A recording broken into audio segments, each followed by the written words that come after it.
The air tasted of iron and salt, though the sea was nowhere near. The pit of the city held its own tides, human breath, sweat, and the metallic tang of anticipation that rose and fell with every shift of the crowd. Sand had been raked smooth over the stones. It would not stay smooth for long. Oberyn Martell moved as if the ground belonged to him. His feet found purchase where other men would slip. Light scale caught the sun and gave it back in dull flashes, never bright enough to betray the angle of his shoulders. The spear in his hands seemed less a weapon than a question held out at arm's length.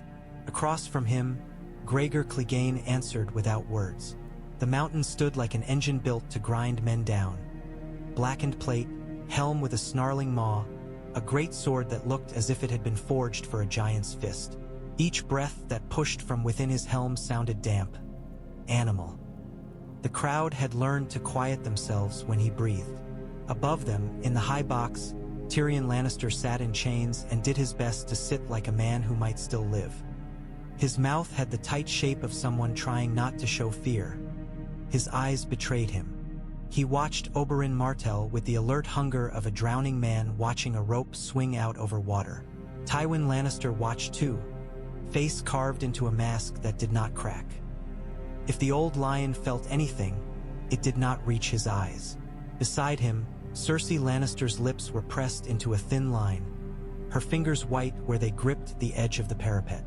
She stared at Oberyn Martell as if staring could kill. Perhaps she had tried. Perhaps she had failed. Down on the sand, Oberyn Martell raised the spear slightly. The gesture was not a flourish. It was the smallest invitation. Come. Gregor Clegane came. The first step was a warning all its own. Plate and mail and leather shifted, the sound like a great beast rolling in chains. The sword came up in a murderous arc, a single swing meant to end argument and life both. Oberyn Martell did not retreat so much as slide. He made the swing miss by a finger's breadth, the wind of it tugging at the tails of his helm cloth. The crowd gasped at the nearness, at the insolence of surviving by so little. Oberyn Martell's spear jabbed at Gregor Clegane's lead foot. Not hard, not deep, just enough to make the mountain adjust his balance. Just enough to make the next swing fractionally late. The second swing came lower.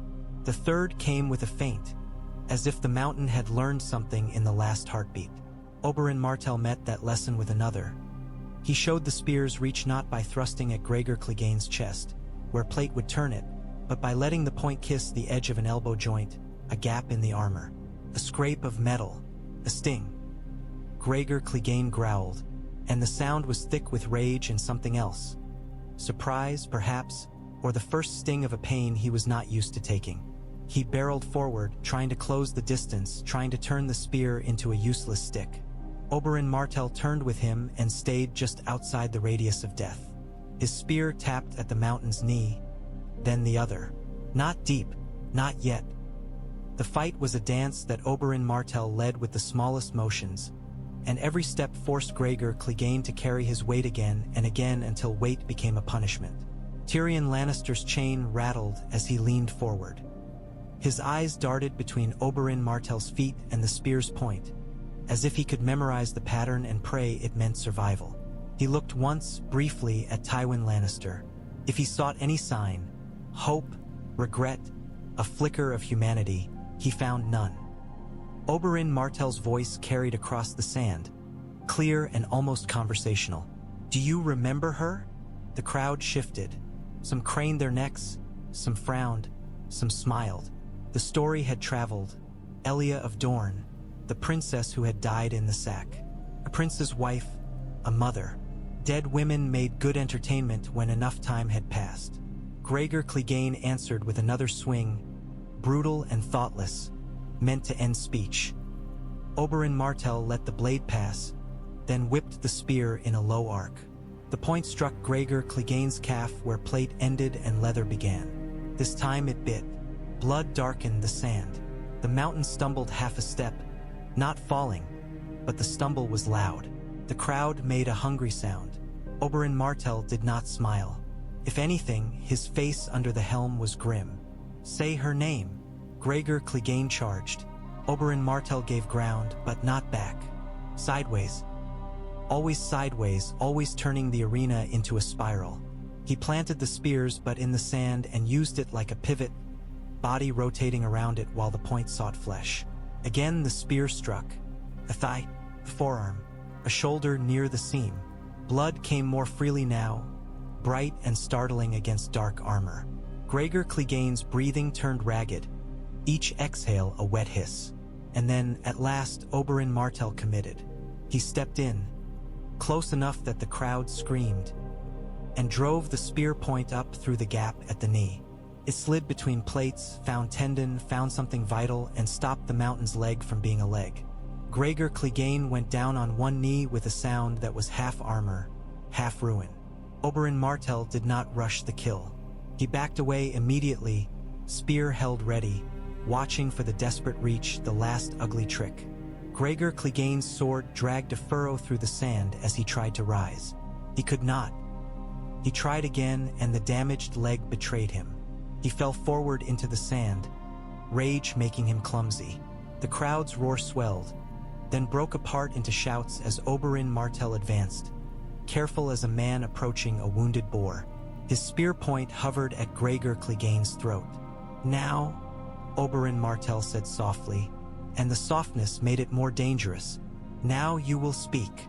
Gregor Clegane's helm turned, as if the man inside searched for or something to hate beyond the spear. "Kill me," came the muffled snarl. "Kill me and be done." Oberyn Martell's spear did not move. Not yet. He lowered his head slightly, as if confiding. "Look at them. Let them hear you." His voice lifted, carrying. "Who killed Elia Martell?" A ripple ran through the stands. Some leaned in, some looked away. Tywin Lannister's posture did not change, but the muscles at his jaw tightened until they could have cracked stone. Gregor Clegane laughed. A harsh, ugly sound.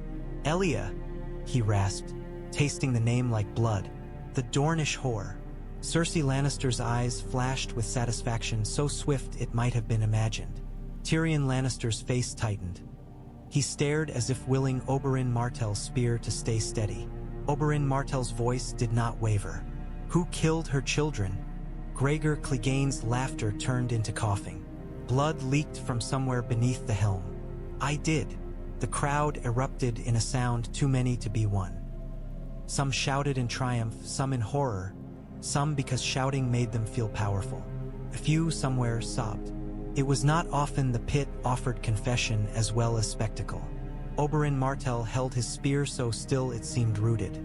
"And before you killed her," he said, each word measured, "what did you do to her?" A hush, uneasy, fell in pockets where shame still lived. Gregor Clegane's helm jerked. His breath came fast. He spat, and the spit was pink. "I took what I wanted." Oberyn Martell's shoulders rose and fell once. A slow breath. He looked up, not at Gregor Clegane, but at Tywin Lannister in the high box, as if the spear's point were a line drawn between them. "Louder," Oberyn Martell said. Gregor Clegane's laugh returned, broken by cough. "I raped her," he bellowed, the words slamming into the arena like a stone. "I raped her and I killed her.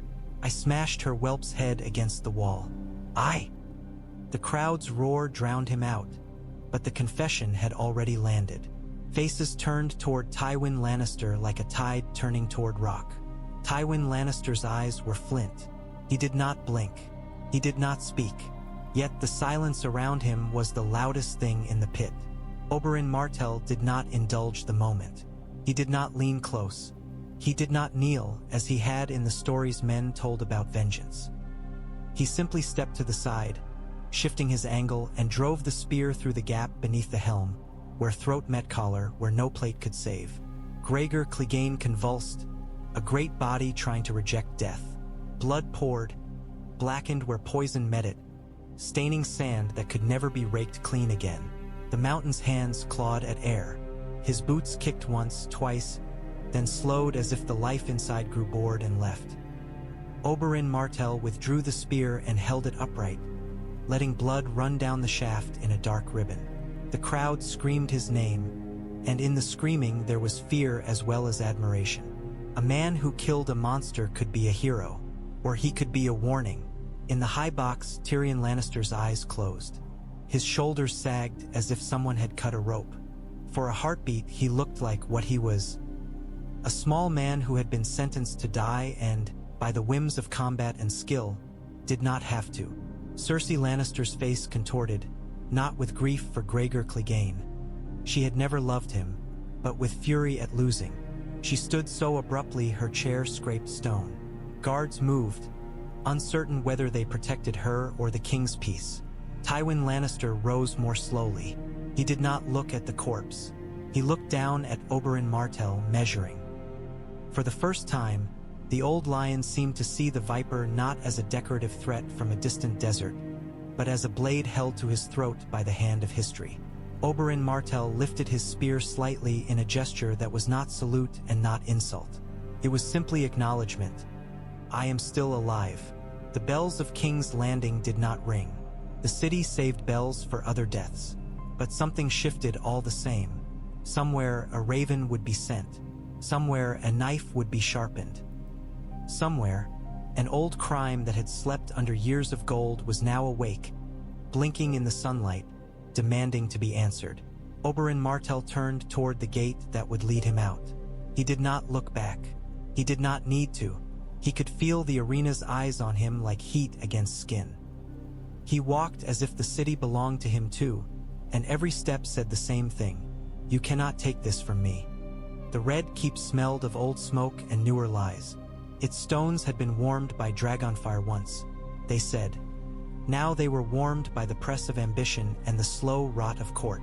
The corridors echoed with the quiet footsteps of men who had learned that loudness could be fatal. Oberyn Martell was escorted through those corridors as a guest, which was what they called a man they could not openly cage. 2 Kingsguard walked ahead, helms on, white cloaks clean as fresh snow. 2 more walked behind.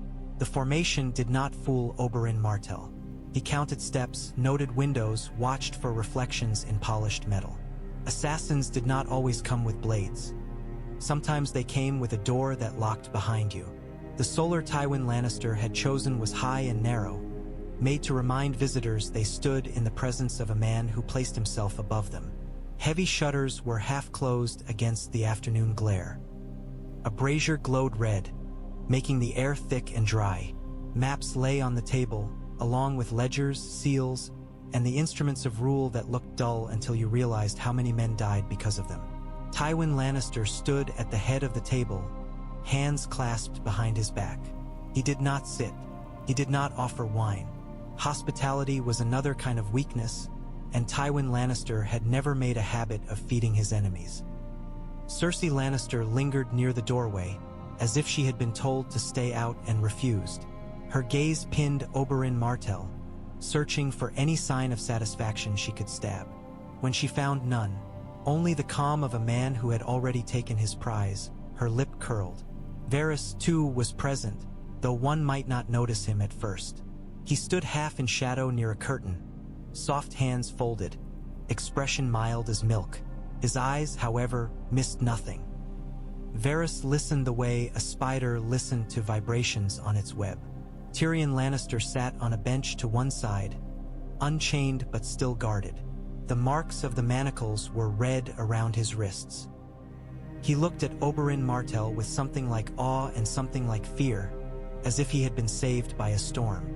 Tywin Lannister spoke first because Tywin Lannister always spoke first. The verdict is rendered. Oberyn Martell inclined his head slightly, the smallest nod that did not become obedience. So it is. You have proven your skill, Tywin Lannister continued, as if the word skill could contain what had happened in the pit.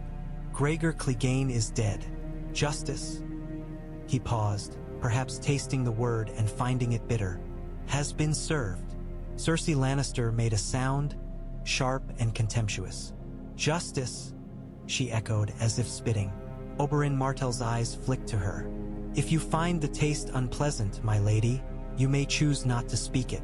Cersei Lannister's face flushed. Her hand went to the doorframe as if to steady herself against the insult. Tywin Lannister's gaze hardened.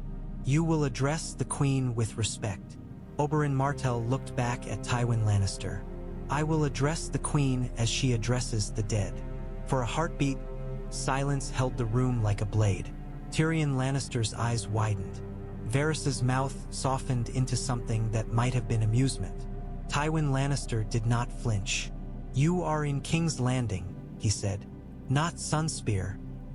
And yet, Oberyn Martell replied, I am still alive. Tywin Lannister's fingers tightened behind his back. The movement was small, but to a man who watched details it was loud. Alive, he repeated. Yes, for now. His eyes went, briefly, to the blood-stained spear leaning against the wall, as if measuring how far its reach extended into politics. You forced a confession from a dying man. Confessions are unreliable. Oberyn Martell smiled then, not warmly. He did not confess that he stole a loaf of bread when he was 10. He confessed to a crime the realm remembers. Unreliable is a word men use when truth is inconvenient. Tywin Lannister's jaw worked once. He took a breath, slow, as if drawing patience from somewhere deep. What do you want, Prince Oberyn? There it was. Not apology, not remorse, transaction. Oberyn Martell stepped closer to the table, close enough to see the grains in the wood, close enough to make the guards shift their weight. I want my sister back, he said softly. I want her children laughing in the water gardens. I want 1,000 mornings that were stolen. Tywin Lannister's face did not change. You cannot have what is impossible. No, Oberyn Martell agreed. So I will take what is possible. Cersei Lannister laughed, sharp as a snapped twig. Listen to him. He thinks he can take what he likes because he won a fight. Oberyn Martell's gaze returned to her with lazy contempt. Do not mistake me, he said. I have always taken what I like. Today merely reminded the city. Tywin Lannister cut in, voice like a closing door. Name your terms. Oberyn Martell leaned forward, palms on the table, and for the first time the room felt the full weight of him. Not as a warrior in a pit, but as a prince from a land that had never truly bent. Dorne will have its seat on the small council, he said. Not a token, not a court favorite, but a voice that matters. Dorne will have justice acknowledged, not hidden under gold. And Dorne will have the right to defend itself should any hand reach for it again. Tywin Lannister's eyes narrowed. Those are not terms, he said. Those are demands. Oberyn Martell's smile returned. Yes. Tywin Lannister turned his head slightly, as if listening to something only he could hear. Perhaps the whisper of calculations. Dorne already has a voice, he said, through its prince. Oberyn Martell's voice speaks softly, Oberyn Martell replied, and men mistake softness for weakness until it becomes a spear in their guts. Cersei Lannister's fingers clenched. You will not threaten my father. Oberyn Martell looked at her, and the pity in his eyes was almost worse than anger. I threatened your father in the pit, he said, when I made the whole city hear the name of Elia Martell. What I do now is give him a chance to survive it. Varys shifted, and the curtain behind him moved like a sigh. A chance? Varys murmured, as if savoring the phrase. How very generous. Tywin Lannister's gaze snapped to Varys. You are not required here. Varys bowed his head. And yet I am so often present when required things are said. Tyrion Lannister spoke then, voice hoarse. Father. He swallowed, and his throat worked as if the word tasted like dust. The prince won. By law I am free. Tywin Lannister did not look at his son. You are free, he said, as if granting freedom were the same as granting scraps to a dog. And you will go to your chambers and remain there until I decide what is to be done with you. Tyrion Lannister's mouth twisted. What is to be done with me? He echoed softly, eyes flicking to Oberyn Martell. As if I am an item in one of your ledgers. Tywin Lannister's gaze finally went to him, cold. You have brought enough shame to this family. Do not mistake the law's verdict for forgiveness. Oberyn Martell watched the exchange with interest, seeing not only father and son but fractures in stone. Tyrion Lannister had survived, but survival under Tywin Lannister was its own punishment. And punishments made men desperate. Desperate men could be useful, or they could be dangerous in ways even Tywin Lannister could not predict. Oberyn Martell straightened. "There is another matter," he said. Tywin Lannister's eyes returned to him. "You have already named much." Oberyn Martell's tone was casual. "You do not want me in King's Landing." Cersei Lannister's smile was all teeth. At last, something true. Tywin Lannister did not deny it. "You are disruptive." "Disruptive?" Oberyn Martell repeated, amused. "A polite word for a man who reminds you where the bodies are buried."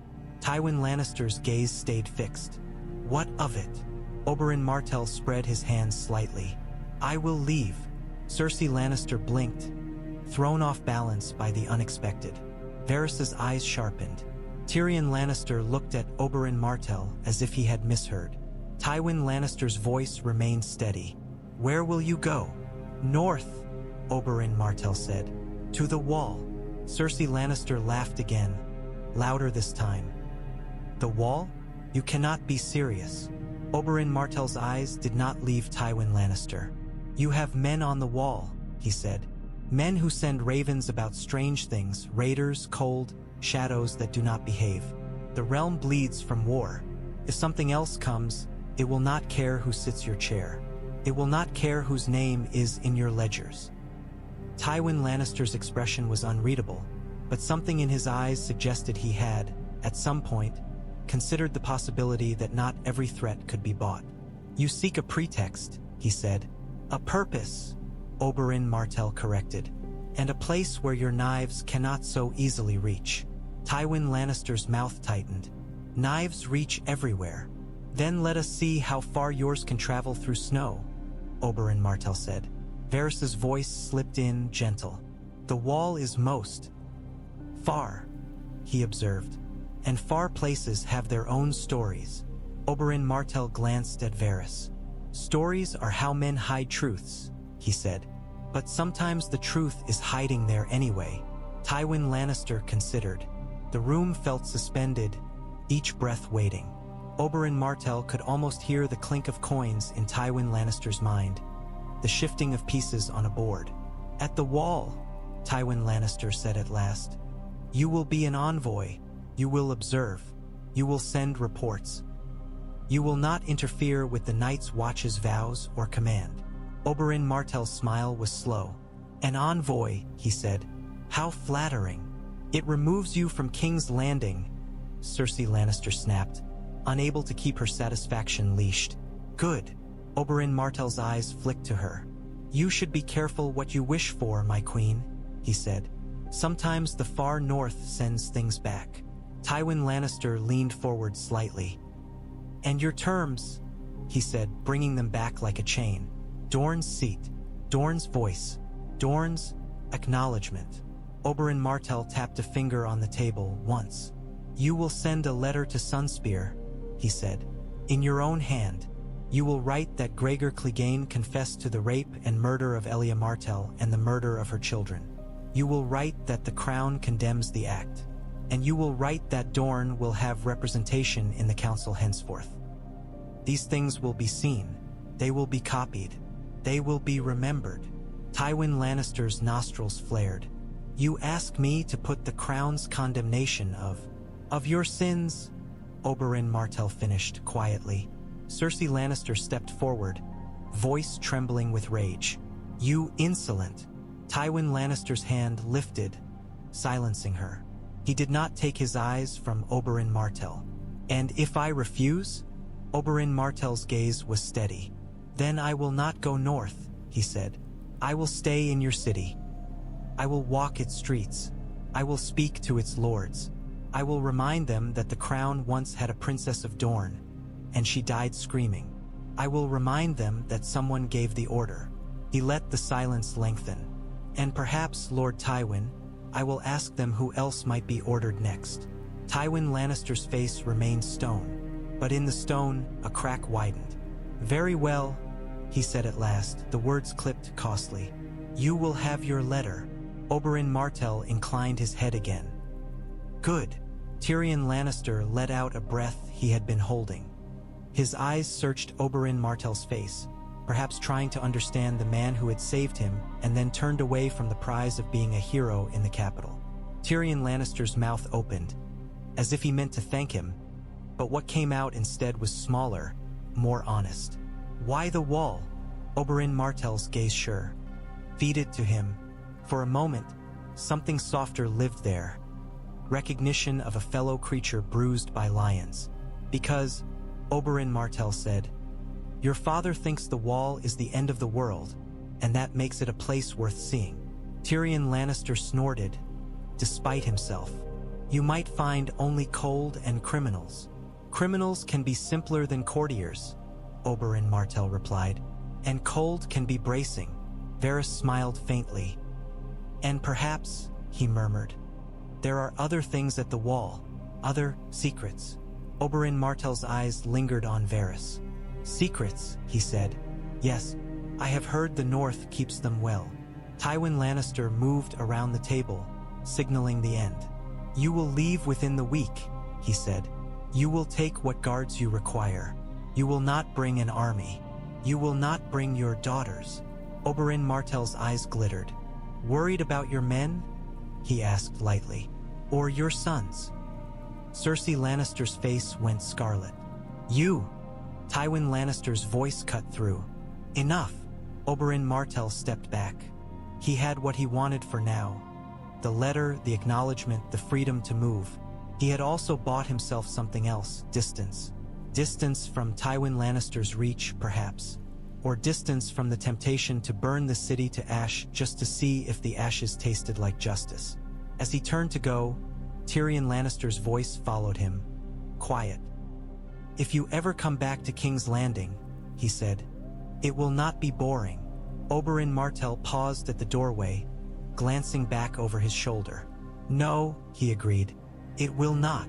In the corridor beyond, the keep's air was cooler. Oberyn Martell breathed it in and tasted the faint dampness that came with evening. Somewhere in this castle, men would already be planning how to kill him without making him a martyr. Somewhere else, ravens were being prepared, inked with careful lies. Oberyn Martell walked past them all and did not hurry. A man who hurried looked afraid. Oberyn Martell had been afraid once, long ago, when a raven had brought word from King's Landing that his sister was dead. He had learned then what fear did to a man. It hollowed him. It made him easy to steer. He would not be easy again. When he reached his chambers, Ellaria Sand waited by the window, dark hair loose, eyes bright with questions she did not yet ask. She crossed the room in silence and touched his arm, fingers finding the pulse there as if to reassure herself he still had one. You did it, she said at last. Her voice was soft, but her eyes were wary, as if victory were a beast that might bite. I did, Oberyn Martell said. Ellaria Sand searched his face. And does it feel like you thought it would? Oberyn Martell's gaze drifted to the spear leaning in the corner, still stained despite the servant's attempts. It feels, he said slowly, like a door opened. Ellaria Sand's fingers tightened. Doors open both ways. He looked at her then, really looked, and the hardness in him shifted slightly. That is why I am leaving, he said. Ellaria Sand's brow furrowed. Leaving, she repeated. To where? North, he said. Ellaria Sand stared as if he had said he intended to walk into the sea. The wall. Yes. Why? The word came out sharper than she meant. Fear tried to wear the mask of anger. Oberyn Martell took her hands, kissed her knuckles once. Because this city is a nest of knives, he said. And because the far north holds a boy the realm does not understand. Ellaria Sand blinked. A boy? Oberyn Martell's smile was faint. A bastard of Eddard Stark, he said, as if speaking of a rumor, a half-heard song. They say he wears the black. They say he has a wolf. They say he has a look in his eyes as if he was born with winter in his bones. Ellaria Sand's fingers stilled. What is that to us? Oberyn Martell's gaze turned inward for a moment, memory flickering like torchlight. Once, he said quietly, I knew a prince who sang to himself when he thought no one listened. He did not belong in this world, and yet he tried to carry it anyway. That prince died. His children died, and the realm believes that was the end of it. He looked back at Ilaria Sand. I do not believe the realm is often correct. Ilaria Sand swallowed. You think that boy is? I think, Oberyn Martell said, gentle but firm, that there are stories the North keeps under snow. I think Tywin Lannister does not want me digging. That alone is reason enough. Ilaria Sand's mouth tightened, and for a moment her eyes shone with the same stubborn fire Oberyn Martell loved. And if you find what you seek, she said, voice low. What then? Oberyn Martell's smile returned, and it was not gentle. Then, he said, we will see who truly owns the throne. The King's Road had once been a ribbon of power, a path that stitched the realm together. Now it was a wound. Every mile north held some new evidence of how men behaved when the law was far away and hunger was near. Burned fields spread like scars. Trees were hacked down for firewood until the land looked skinned. The smell of smoke clung to everything, old and stubborn, as if the earth itself could not forget. Oberyn Martell rode at the head of his small party, cloak drawn up against a wind that grew colder with each day. The men behind him wore no bright Dornish colors. Bright colors drew eyes, and eyes drew trouble. They carried spears anyway, because men who did not carry spears often ended up beneath someone else's. A raven cage rattled on a pack horse. The bird inside watched with bead-black eyes, head tilting, as if judging the world below. They passed refugees on the road. Women with hollow cheeks, children who cried without sound, old men who stared at the Dornishmen as if seeing ghosts. Some begged, some spat, some did nothing, too tired even to hate strangers. Once, a woman with a babe at her breast stepped into their path, hand outstretched. Please, she said. Her voice was raw. A coin, a crust, anything. One of Oberyn Martell's men shifted, impatience on his face. Oberyn Martell held up a hand, stilling him. He reached into a pouch and pulled out a small handful of silver, pressed it into the woman's palm. Her fingers closed around it as if it might vanish. Go to the next village, Oberyn Martell said. Follow the river. There will be fish. The woman's eyes brimmed. Thank you, she whispered. Oberyn Martell nodded once, already turning his horse. As they rode away, one of his men muttered, They will take it from her. Perhaps, Oberyn Martell said, or perhaps she will learn to stab. The man glanced at him, uncertain whether the prince joked. Oberyn Martell did not clarify. At night they made camp away from the road when they could, sleeping under trees whose branches creaked like bones. Oberyn Martell did not sleep easily. He had lived in too many places, learned too many ways a man could die. The countryside was full of wolves, some with fur, most without. On the third night, a sound woke him, a footfall too careful to be one of his men. Oberyn Martell opened his eyes to darkness. His hand found the knife beneath his cloak. He did not move, did not breathe too loudly. He listened. A figure crept toward the campfire's ashes, silhouette barely visible. Another shadow moved behind it.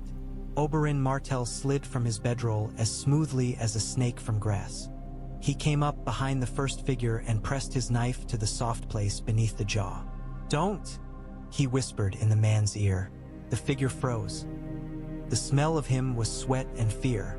Coin, the man rasped, voice shaking. Just coin. We'll go. Will you? Oberyn Martell murmured. Or will you come back with friends? The second shadow moved, and one of Oberyn Martell's men sprang up with a spear, its point catching starlight. The shadow halted, hands raised. Two more of Oberyn Martell's men rose, silent as cats. Oberyn Martell's knife pressed slightly. The man whimpered. Look at me, Oberyn Martell said. The man turned his head as far as he could, eyes wide. He was young, barely more than a boy, with dirt on his cheeks and a scraggly beard that did not quite hide how thin his face was. His eyes flicked to the spear points around him. He swallowed. Hungry? Oberyn Martell asked. The boy nodded, almost imperceptible. Oberyn Martell's knife remained at his throat. Hungry men do stupid things, he said softly. Sometimes they die for them. The boy's breath hitched. Oberyn Martell sighed, as if bored. He withdrew the knife and stepped back. Take bread, he said. Take what you can carry, then go. If I see you again, you will be missing something you like. The boy stared, disbelief warring with relief. He moved quickly, snatching a loaf from a sack, shoving it into his shirt. The second shadow did the same. They backed away, then turned and fled into the trees. One of Oberyn Martell's men scowled. You let them go. Oberyn Martell wiped his knife on the grass. They were thieves, he said, not soldiers. Thieves become soldiers, the man argued, or corpses. Oberyn Martell looked out into the darkness where the boys had vanished. If they become soldiers, he said, they will remember the night a Dornish prince spared them. Memory is a kind of chain, pulls when you need it. The man grunted, unconvinced. Oberyn Martell sat back down, but sleep did not come. He stared at the sky between branches and thought of ravens, of messages carried on wings. He thought of Elia Martell's laugh, bright as sunlight on water, and how the memory of it still hurt like salt in a wound that never closed. He thought, too, of Rhaegar Targaryen. Oberyn Martell had met the prince only a handful of times, but the meetings had left impressions that lingered. Rhaegar Targaryen had not been like other men born to crowns. He had been quiet, courteous, and haunted by thoughts that seemed too heavy for his shoulders. Once, at a feast, Oberyn Martell had heard him speak of prophecy in a voice so calm it was as if he spoke of weather. It will come, Rhaegar Targaryen had said, eyes distant, and we will either be ready or we will burn. Oberyn Martell had laughed then, because laughing was easier than admitting the world could end. The world ends every day, Oberyn Martell had said, raising his cup. And yet here we are. Rhaegar Targaryen had looked at him with something like pity. Not like this, he had murmured. Oberyn Martell had dismissed it, filed it away as the melancholy of a man trapped by duty. Years later, after the sack, after Elia, after the screams that came in letters and nightmares, Oberyn Martell had learned that some men's melancholy was simply the shape of truth trying to fit into language. The road north sharpened that thought. The air grew colder, the nights longer. The people changed, too, less talkative, more guarded. In the riverlands they passed corpses hanging from trees, their feet kicking in the wind like obscene fruit. Some wore lion sigils, some wore wolf. All wore the same final expression. Surprised that the world had not cared who they were. At an inn that still dared to claim its name, Oberyn Martell overheard two men speaking in low voices over watered ale. The wall's in trouble, one said. The wall's always in trouble, the other replied, but there was unease in his tone. It's what it's for. Not like this, the first insisted. My cousin took the black, sent a letter south, said the wildlings are gathering, said they have giants. Giants, the other scoffed, trying to make it a joke. Next you'll tell me they have mammoths. They do, the first said, voice tight. And worse, he wrote about dead men walking. The second man stared. Then he laughed too loudly, too quickly. Dead men, he repeated. You've been drinking more than ale. The first man leaned in. He said the Lord Commander has a bastard of Stark, he whispered. A black-haired boy with gray eyes. He said the boy's brave. Said he's got a wolf. Oberyn Martell's fingers stilled around his cup. He turned his head slightly, listening with the practiced ease of a man who had eavesdropped on half a dozen plots. The first man's words settled like stones in Oberyn Martell's mind. A Stark bastard at the wall. A boy with gray eyes. He remembered another boy with gray eyes, long ago at court. Lyanna Stark's younger brother, perhaps, or a cousin. The North bred that color like wolves' bred teeth. Gray eyes were not rare, and yet, Oberyn Martell rose and went to the corner where his men Saturday. We leave at dawn, he said. One of them grunted. We leave at dawn every day. Oberyn Martell's smile was thin. Tomorrow, he said. We leave before dawn. They rode hard. The King's Road grew quieter as they went. Fewer travelers, fewer wagons, fewer signs of life.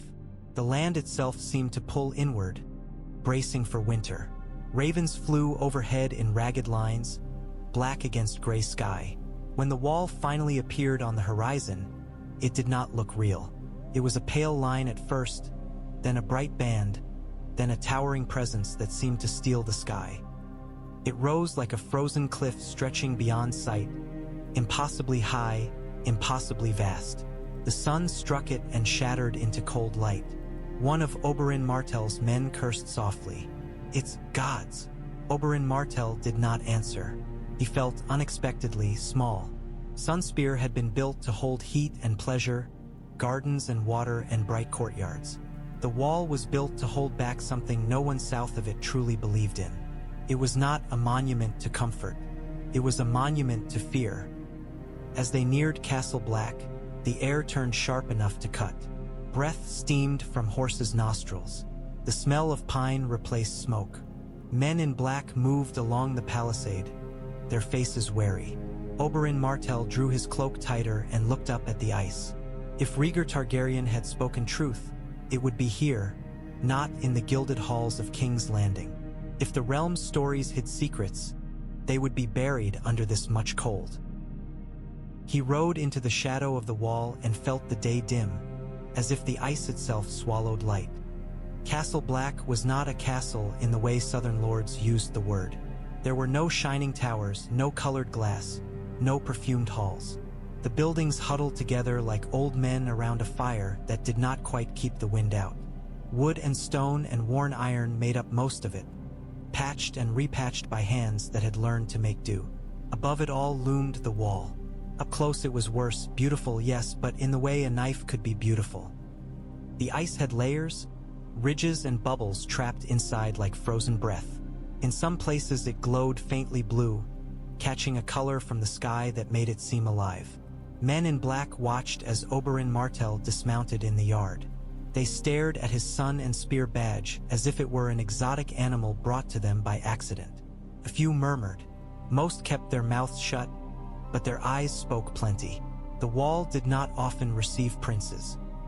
A tall man approached through the snow, his cloak heavy with fur. His face was weathered, his eyes sharp. He walked with the authority of someone used to being obeyed by men who did not want to obey anyone. Prince Oberyn, he said, voice rough. Jeor Mormont, Lord Commander of the Night's Watch. Oberyn Martell inclined his head. Lord Commander, he replied. His breath steamed in the cold. Your wall is larger than the songs claim.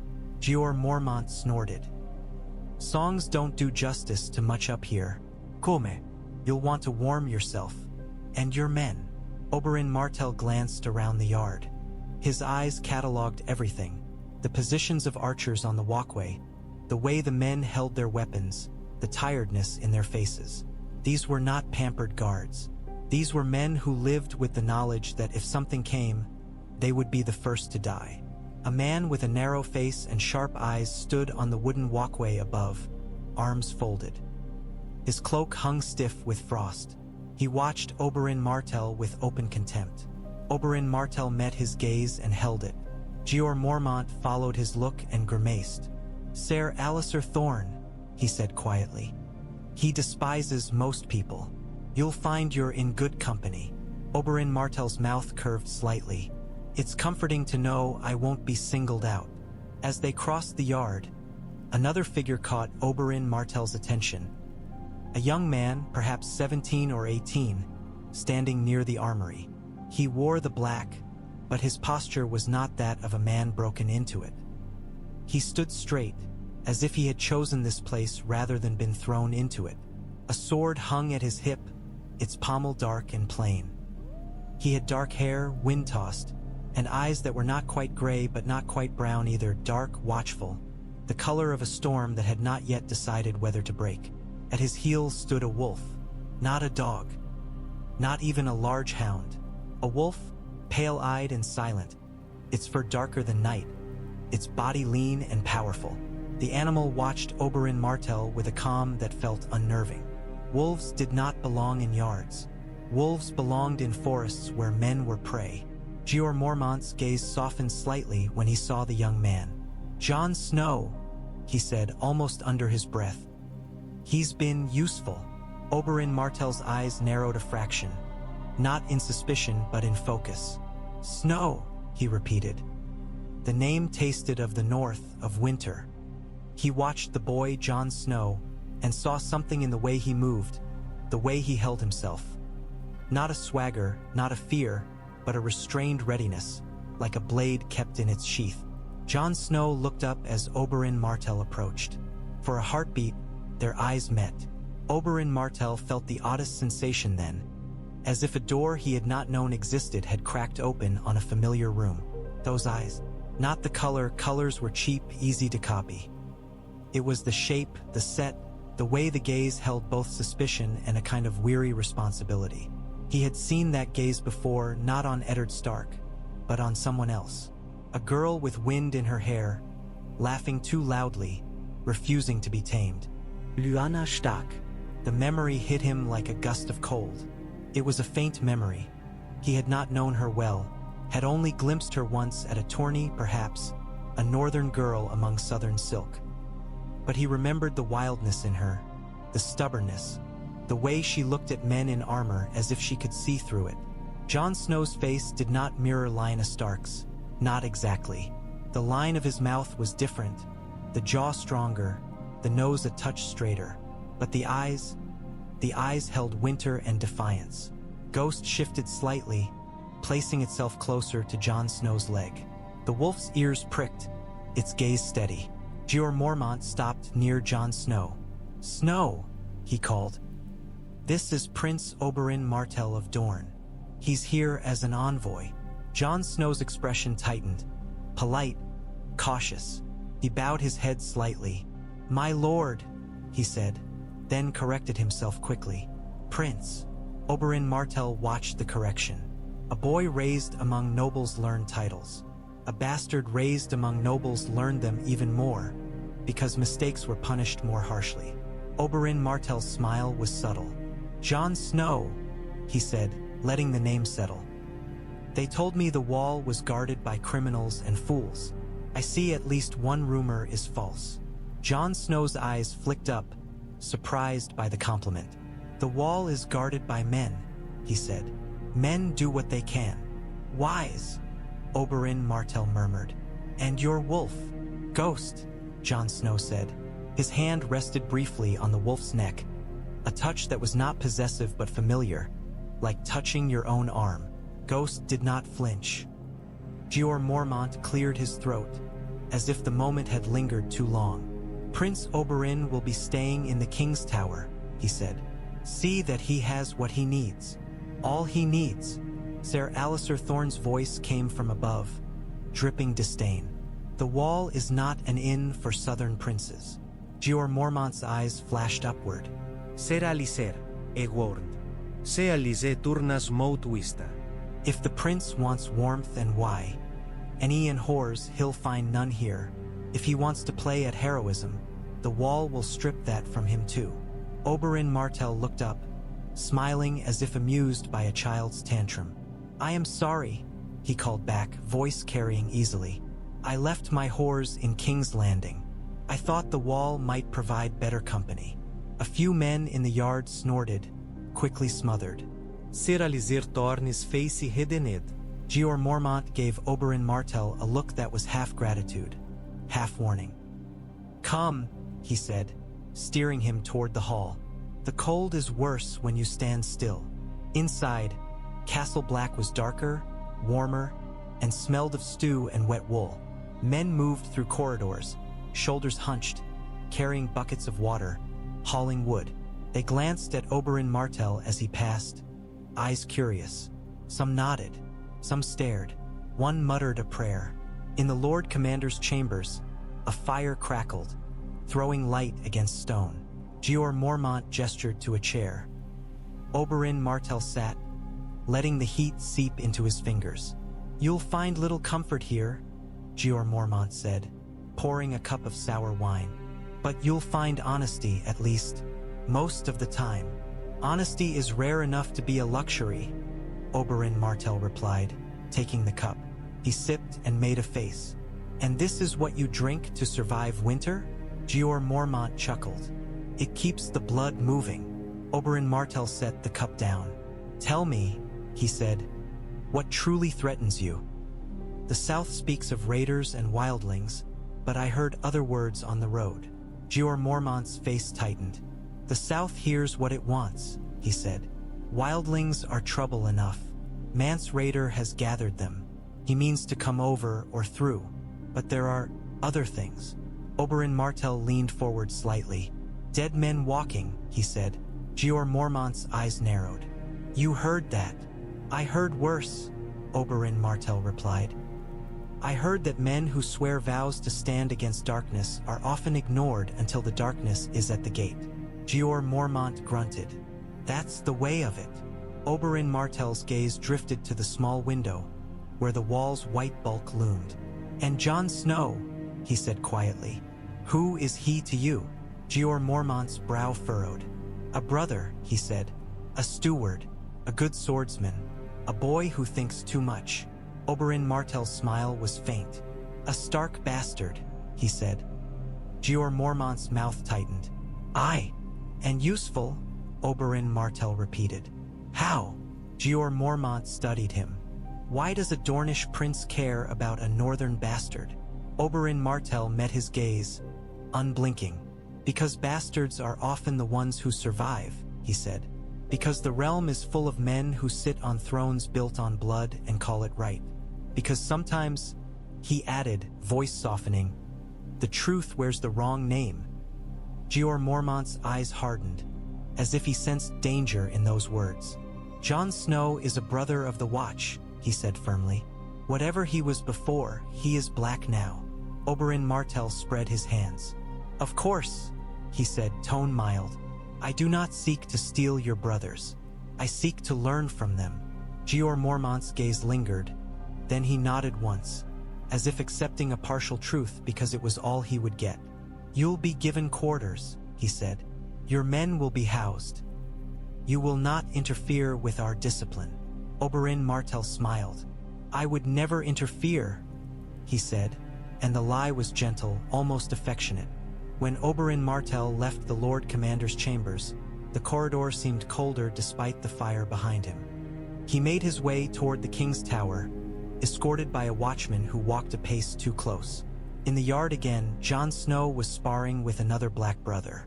Stilrang. Jon Snow moved with competence, but Oberyn Martell saw the flaws immediately. The way Jon Snow committed his weight too fully, the way his eyes followed the blade instead of the body, the way his anger rose when he was pressed. The other man, broader and clumsier, managed to push Jon Snow back a step. Jon Snow's jaw clenched. His next swing came harder, fueled by irritation rather than strategy. Oberyn Martell watched, and the viper in him smiled. Anger made men predictable. Predictable men could be beaten, but anger, guided properly, could also be turned into a spear. Ghost stood at the edge of the yard, silent as shadow, watching the spar as if judging which man deserved to keep breathing.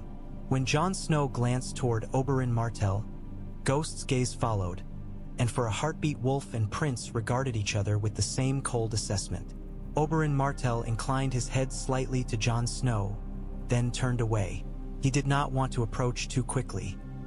Boys like Jon Snow flinched from obvious interest. Better to let curiosity bite first. In his quarters later, Oberyn Martell sat by a small fire that struggled against the cold and wrote a letter in his own hand. Not to Doran Martell, not yet. This letter went to King's Landing, to a man whose spiders could carry words faster than ravens. To Varys, he wrote in careful ink, "Tell me what you know of Eddard Stark's bastard. Tell me where he was born. Tell me who tended his cradle. Tell me what the north buries in snow." He sealed the letter and smiled as the wax cooled. The Wall was not a place for court games, they said. But the Wall, Oberyn Martell suspected, was simply a place where the game had older rules. Mourning at Castle Black had a particular cruelty. The dawn did not bring warmth. It simply revealed how cold it still was. Frost clung to wood. Ice rimed the edges of buckets.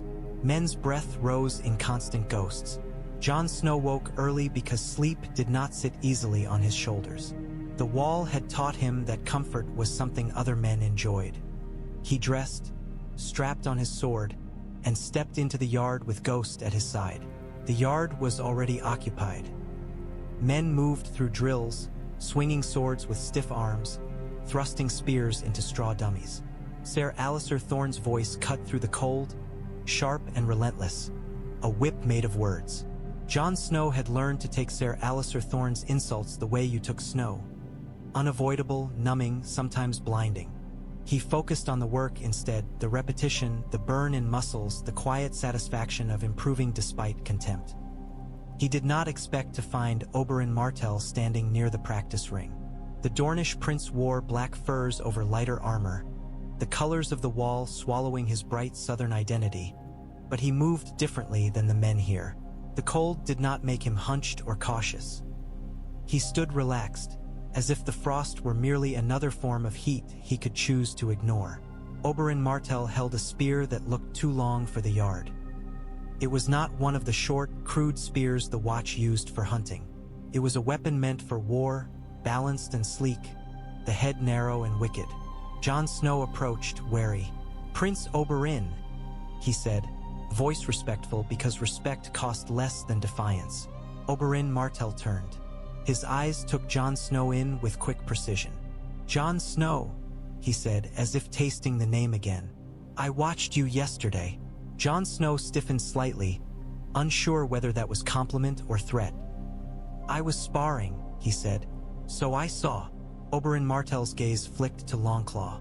"Valyrian steel," he observed. "A rare gift for a boy in black." "It was the Lord Commander's," Jon Snow said, fingers unconsciously tightening on the sword hilt. "He gave it to me." Oberyn Martell's mouth curved. "Jeor Mormont does not give lightly," he said. "That means he trusts you, or he hopes you will die for him." Jon Snow's face tightened. "We all die for the Watch," he said. Oberyn Martell stepped closer, spear but crunching in snow. "Do you believe that?" he asked softly. "That you are here to die?" Jon Snow met his gaze. "I am here to serve," he said, voice steady. "Service," Oberyn Martell murmured. "A noble word, often used by men who never serve anything but themselves." Jon Snow bristled. "I do not serve myself." Oberyn Martell's eyes glittered with interest. "No," he agreed. "You serve a vow." He lifted the spear slightly. "And vows are rigid." He tilted his head. "Would you like to see how rigid steel breaks?" Jon Snow flushed, anger rising. He hated how easily Oberyn Martell named the thing he tried not to be. He hated the way men watched, hungry for humiliation. He drew Longclaw. The Valyrian blade slid free with a whisper that seemed too clean for this place. Its dark steel drank the pale light.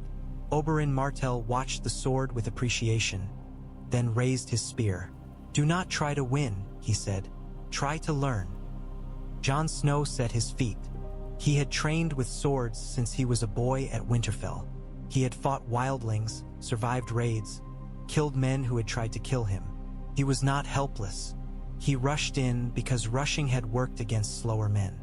He brought Longclaw down in a hard diagonal strike meant to force Oberyn Martell to block. Oberyn Martell did not block. He slid backward and to the side, and Jon Snow's blade cut nothing but air. Before Jon Snow could recover, the spears but struck his wrist with a sharp crack. Pain shot up his arm. His grip loosened. Oberyn Martell's spear point hovered at his throat. "Dead," Oberyn Martell said calmly. Jon Snow's breath hitched. He stepped back, angry at himself. "Again," he snapped. Oberyn Martell's smile did not fade. "As you wish." Jon Snow attacked again, this time with a feint, trying to draw the spear aside before cutting low. Oberyn Martell read the movement before it completed. The spear's shaft slid under Jon Snow's blade, catching it, controlling it, then twisting. Jon Snow felt the force tug his sword offline.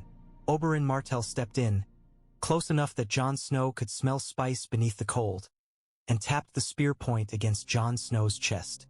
"Dead," Oberyn Martell repeated. A few men laughed. Ser Alliser Thorne's mouth curled with satisfaction. Samwell Tarly made a small sound of distress. Jon Snow's face burned. He attacked again and again, each time trying a different tactic: speed, strength, aggression, each time finding himself corrected by the spear, punished by distance.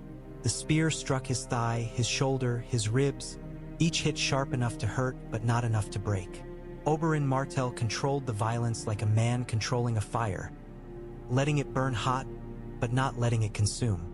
After the sixth death, Jon Snow stood panting, sweat freezing at his temples. His hands shook with fury and exhaustion. Oberyn Martell's breath barely quickened. "You fight like a man who wants to prove something," he observed. Jon Snow spat in the snow, bitter. "I fight to win." Oberyn Martell shook his head. "No," he said. "You fight to be seen, to be acknowledged, to be legitimate." The word hit Jon Snow like a fist. He stiffened. "I don't know what you mean." Oberyn Martell stepped closer, lowering his spear. His voice softened, but the softness did not make it kinder. "You are always reaching," he said, "always stepping into the strike, trying to end it quickly, trying to make the world yield to your will. That works when your enemy is clumsy. It fails when your enemy is patient." He lifted the spear slightly. "You are strong. You are brave. You will die with those qualities if you do not learn what comes after them." Jon Snow's nostrils flared. "And what comes after?" he demanded. Oberyn Martell's eyes held his. "Control," he said simply. "Of distance, of breath, of anger." He tapped the spear's shaft lightly against Jon Snow's chest. "Anger is a fine fuel, but if you pour it into your eyes, you go blind." Jon Snow's jaw clenched. He wanted to deny it. He wanted to throw his sword down and walk away. But the bruises on his arms, the sting in his ribs, the humiliating ease with which Oberyn Martell had beaten him, those things did not lie. "What do you want from me?" Jon Snow asked, voice rough. Oberyn Martell's smile returned, slow. "Nothing," he said. "Not yet." He glanced around at the watching men. "But you want something from yourself. That is why you keep standing up."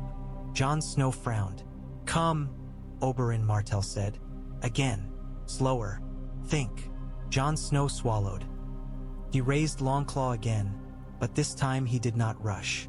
He watched Oberyn Martell's shoulders, his hips, the slight shift of weight that preceded movement.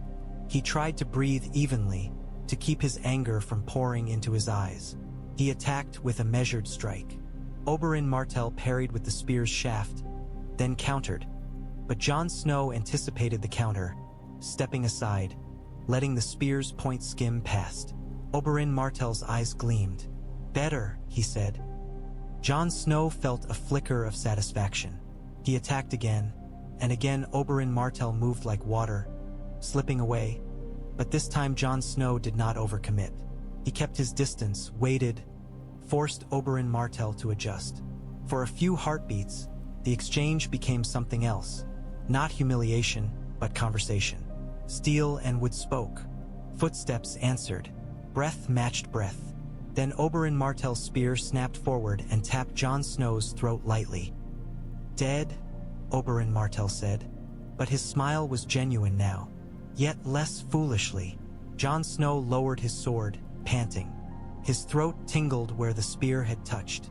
He looked at Oberyn Martell, and something inside him shifted, resentment giving way to reluctant respect. "Why?" Jon Snow asked, voice quieter. "Why teach me?" Oberyn Martell tilted his head, considering.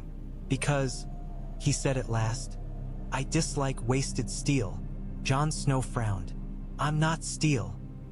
Oberyn Martell's eyes held his, and the cold seemed to sharpen the silence between them. "Not yet," he said, "but you could be." He stepped back. "If you are willing." Jon Snow's mind raced. There were rules here, vows, chains of command. He should not accept training from an outsider. He should not trust a man from Dorne, a man rumored to use poison, a man who had come to the wall with a blood-stained spear. And yet the wall did not care what Jon Snow should do. The wall cared what Jon Snow could do. Jon Snow glanced down at Ghost. The wolf's eyes were on Oberyn Martell, unblinking. Ghost did not growl.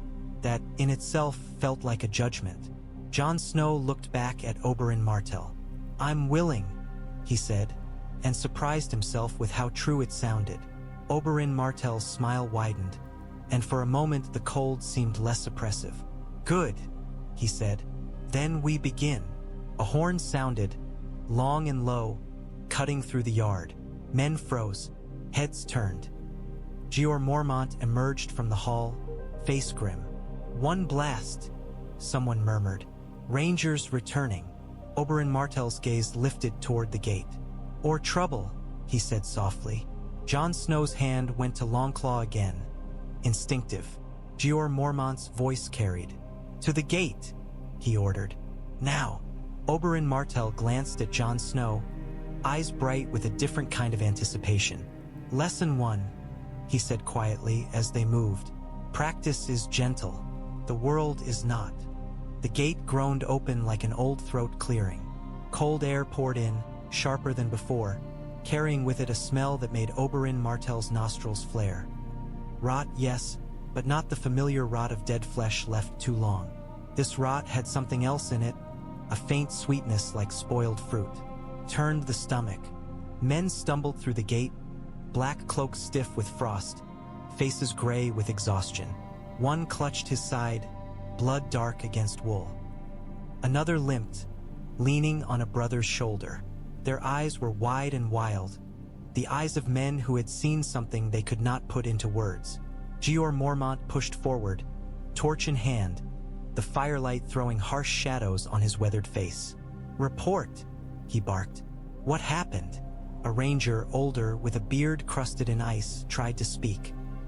His mouth opened, but no sound came at first, as if his throat had frozen around the memory. Then he swallowed and forced it out.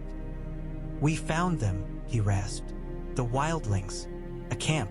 Abandoned. Abandoned." Jeor Mormont's eyes narrowed. The ranger said. "No tracks out. No fire. Just bones." His gaze flicked to the sled being dragged in behind them. And them. On the sled lay a body, wrapped in a cloak that had once been black. The man's skin was pale, but not the pale of cold alone. It had a faint bluish cast, like milk left too long. His eyes were open, glassy, staring at nothing. Samwell Tarly hovered at the edge of the crowd, face white. He looked as if he might be sick. Jon Snow stepped in beside the ranger, supporting another wounded man whose breath came in short, pained gasps. "This is Othor," Jon Snow said, voice tight. "He was with the ranging party." Jeor Mormont's gaze snapped to the body. "Othor," he murmured, and something like grief flickered. He turned back to the ranger. "How did he die?" The ranger's mouth worked. "We found him like that," he said. "No wounds, just cold. Cold like he'd been dipped in ice." Oberyn Martell watched, silent, letting the men speak. He felt the hair on his arms rise beneath furs, not from the weather but from something older in the air. He had seen corpses before. He had seen bodies left in sun until they stank. This was different. This corpse looked preserved, as if death had been careful. Jeor Mormont's voice was hard. "Get them inside," he ordered, "both the living and the dead, and send for Maester Aemon." The wounded men were carried into the hall, groaning. The sled was dragged after. The body's head bumped against the threshold, and the sound was dull, like striking wood with frozen meat. As men moved, Oberyn Martell stepped closer to Jon Snow. "You have seen this before," he said quietly. It was not a question. It was observation. Jon Snow's jaw clenched. He did not look at Oberyn Martell. "I've seen dead men," he said. "Not like this," Oberyn Martell replied. Jon Snow's eyes flicked to the corpse. "Not like this," he admitted, voice low. Inside the hall, the fire struggled against the sudden influx of cold. Men crowded around, muttering. The corpse of Othor was laid on the floor near the hearth, but even the hearth's heat seemed reluctant to touch it. Jeor Mormont knelt, staring at the dead man's face. His voice was quieter now, almost reverent. "The South calls it nonsense," he said. "Tales. Old women's stories." He looked up, eyes meeting Jon Snow's. "What did you see on your ranging, Snow?" Jon Snow swallowed. The hall's noise seemed to fade as he spoke. "I saw a corpse move," he said. "I saw it try to kill a brother. I saw it burn when we put fire to it." A murmur ran through the room. Some men crossed themselves.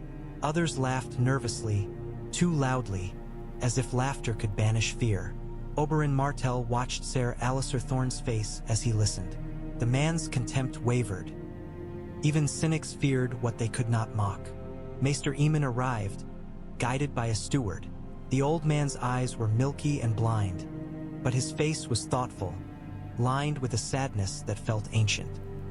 He knelt beside the corpse and reached out, fingers trembling slightly, touching the dead man's cheek. "Cold," he murmured. "Too cold." Jeor Mormont's voice tightened. "Can he rise?" he asked. Maester Aemon's hand lingered. "We do not know," he said. "The old books speak of such things, but the old books are not always kind enough to tell us what comes next." Oberyn Martell stepped forward then, unable to remain merely an observer. "In the South," he said, voice carrying, "we speak of poison that stops the heart and makes the body stiff." He looked at the corpse. "This is not poison." Jeor Mormont's eyes narrowed. "And you would know poison," he said, not accusing, simply stating. Oberyn Martell smiled faintly. "I would," he agreed. Jon Snow glanced at him, a flash of something in his eyes. Concern, perhaps, or recognition of the reputation Oberyn Martell carried. The corpse lay still. For a time, nothing happened. Men shifted, restless. Fear grew bored and turned into impatience. Someone muttered that it was all talk. Another man said the corpse should be beheaded, just in case. Jeor Mormont rose. "Take it to the ice cells," he ordered. "Lock it away. We'll decide in the morning." Men moved to obey, hauling the corpse toward a side door. Oberyn Martell watched the dead man's face as it passed. For a heartbeat, he thought he saw something. A twitch at the corner of the mouth, a subtle shift beneath the skin. He could not be sure. The firelight played tricks. But the sensation that something watched from behind those glassy eyes did not fade. "Jon Snow," Oberyn Martell said softly. Jon Snow looked at him. "Do you smell that?" Oberyn Martell asked. Jon Snow frowned, inhaled. "Rot," he said. "No," Oberyn Martell replied. "Beneath it." Jon Snow inhaled again, more carefully. His face tightened. "It smells like old snow," he said slowly. Like the air beyond the wall." Oberyn Martell's eyes gleamed. "Exactly," he murmured. Jeor Mormont's voice cut through. "Enough," he snapped at the muttering men. "Go to your posts. And you," he said, looking at Jon Snow, "come with me." Jon Snow hesitated, glancing at Oberyn Martell. Oberyn Martell inclined his head slightly, permission without words. As Jon Snow moved toward Jeor Mormont, Oberyn Martell followed at a distance, uninvited but not stopped. The Lord Commander's chamber smelled of ink and smoke. Maps were pinned to the wall. A single candle flickered. Jeor Mormont poured himself a cup of wine and did not offer one. "Prince Oberyn," he said, not turning. "You came north to observe." "I observe," Oberyn Martell replied. "And I learn." Jeor Mormont faced him. "You have no business in our fears." Oberyn Martell's smile was faint. "Fear is everyone's business," he said. "Even kings." Jeor Mormont's eyes burned. "Kings have forgotten us," he said. "They send criminals, not coin." Oberyn Martell's gaze sharpened. "Then perhaps," he said softly, "the wall needs more than criminals." Jon Snow's eyes flicked between them, tension in his posture. Jeor Mormont's voice was rough. "What are you suggesting?" Oberyn Martell stepped closer, lowering his voice. "I am suggesting," he said, "that the South is too busy killing itself to notice what you face. And I am suggesting that this boy," he nodded toward Jon Snow, "is better than the men who will decide whether you live or die." Jon Snow stiffened. "Prince." Oberyn Martell cut him off with a glance. "You have courage," he said to Jon Snow, "and a sense of duty that will either save men or get you killed." He looked back at Jeor Mormont. "Teach him to survive, and you might find yourself with a weapon sharper than any sword on your racks." Jeor Mormont's eyes narrowed. "And why would you care?" Oberyn Martell's smile disappeared. "Because," he said quietly, "I have watched the realm tear itself apart over chairs and crowns. Because I have seen what happens when men who should lead die young and leave the world to cowards." His gaze held Jeor Mormont's. "And because there are debts I intend to collect." Jeor Mormont stared, as if weighing the truth in those words. After a long moment, he nodded once. "If you interfere with our vows," he warned, "I will send you south in chains." Oberyn Martell's smile was thin. "Then do not let me interfere," he said. "Use me." Jon Snow's stomach tightened. "Use him. Use the prince. Use Jon Snow." Men were always being used by someone. Jeor Mormont turned his gaze to Jon Snow. "You will continue your duties," he said, "but you will train. With the prince if he wishes it, and if you do not neglect your vows." Jon Snow's throat worked. "Yes, Lord Commander," he said. Oberyn Martell's eyes met his, and for a heartbeat Jon Snow felt as if he stood on the edge of something immense. A cliff, perhaps, or a door. The cold beyond it was sharp, but so was the promise of strength. Outside, wind rattled shutters. Snow began to fall harder, thick flakes that caught in torchlight like ash. Somewhere beneath Castle Black, in the ice cells, a corpse lay in darkness, waiting. The scream came from below. It was not the scream of a man surprised by pain. It was the scream of a man surprised by impossibility. Jon Snow was already moving before he fully woke. He had slept in his clothes because the wall taught you that comfort could cost lives. He snatched Longclaw, shoved his feet into boots, and was out the door with Ghost at his side. Men spilled into the yard, torches flaring, voices shouting questions no one could answer. Ser Alliser Thorne barked orders, his face pinched with anger that could not quite hide fear. From the cells, someone yelled. From the ice cells, Jeor Mormont emerged, lantern in hand. His face was set, grimly unsurprised. "With me," he ordered. Jon Snow fell into step beside him. Oberyn Martell appeared from the shadows of the king's tower, spear in hand, eyes bright as if the cold had sharpened him rather than dulled him. He looked almost pleased. "Your stories don't waste time," Oberyn Martell murmured. Jon Snow's jaw tightened. "This isn't a story," he said. Oberyn Martell's smile was thin. "No," he agreed. "It's worse. Stories end." They moved down the narrow stairs toward the ice cells. The air grew colder with each step, the kind of cold that crept under skin and settled in bone. The torchlight seemed weaker down here, swallowed by frost on stone. A man stumbled up the stairs, face white, eyes wild. "It's up," he gasped. "It's..." Jeor Mormont grabbed him by the collar. "Speak," he snarled. The man's mouth opened, but the words tangled. "The dead one," he managed. "Othor." He got up. "He killed." A crash echoed from below. A wet, heavy sound like meat striking stone. Jeor Mormont shoved the man aside and continued down, lantern swinging. Jon Snow's grip tightened on Longclaw. Ghost's fur bristled, a low growl rumbling in his chest.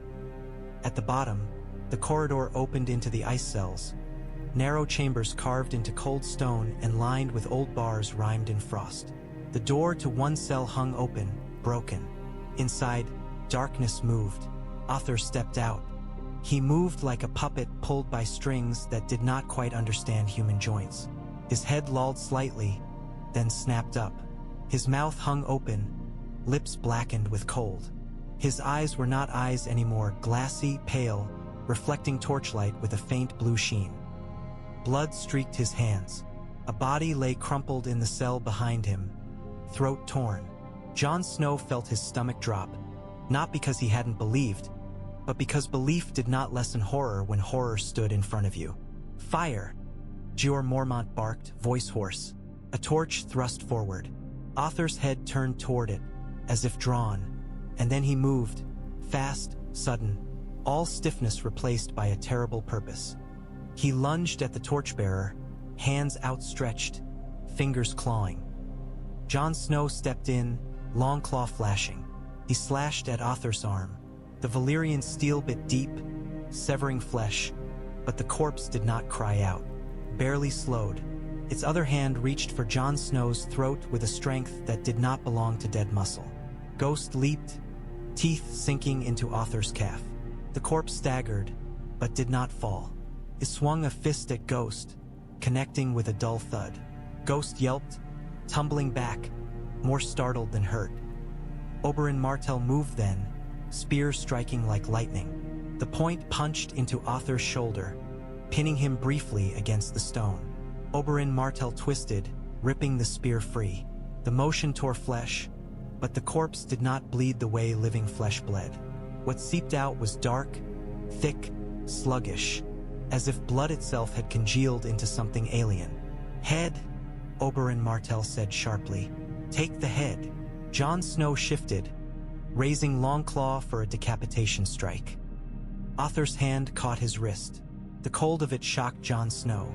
It was not simply cold skin. It was cold like winter wind, cold like the space between stars. It seeped into him, numbing.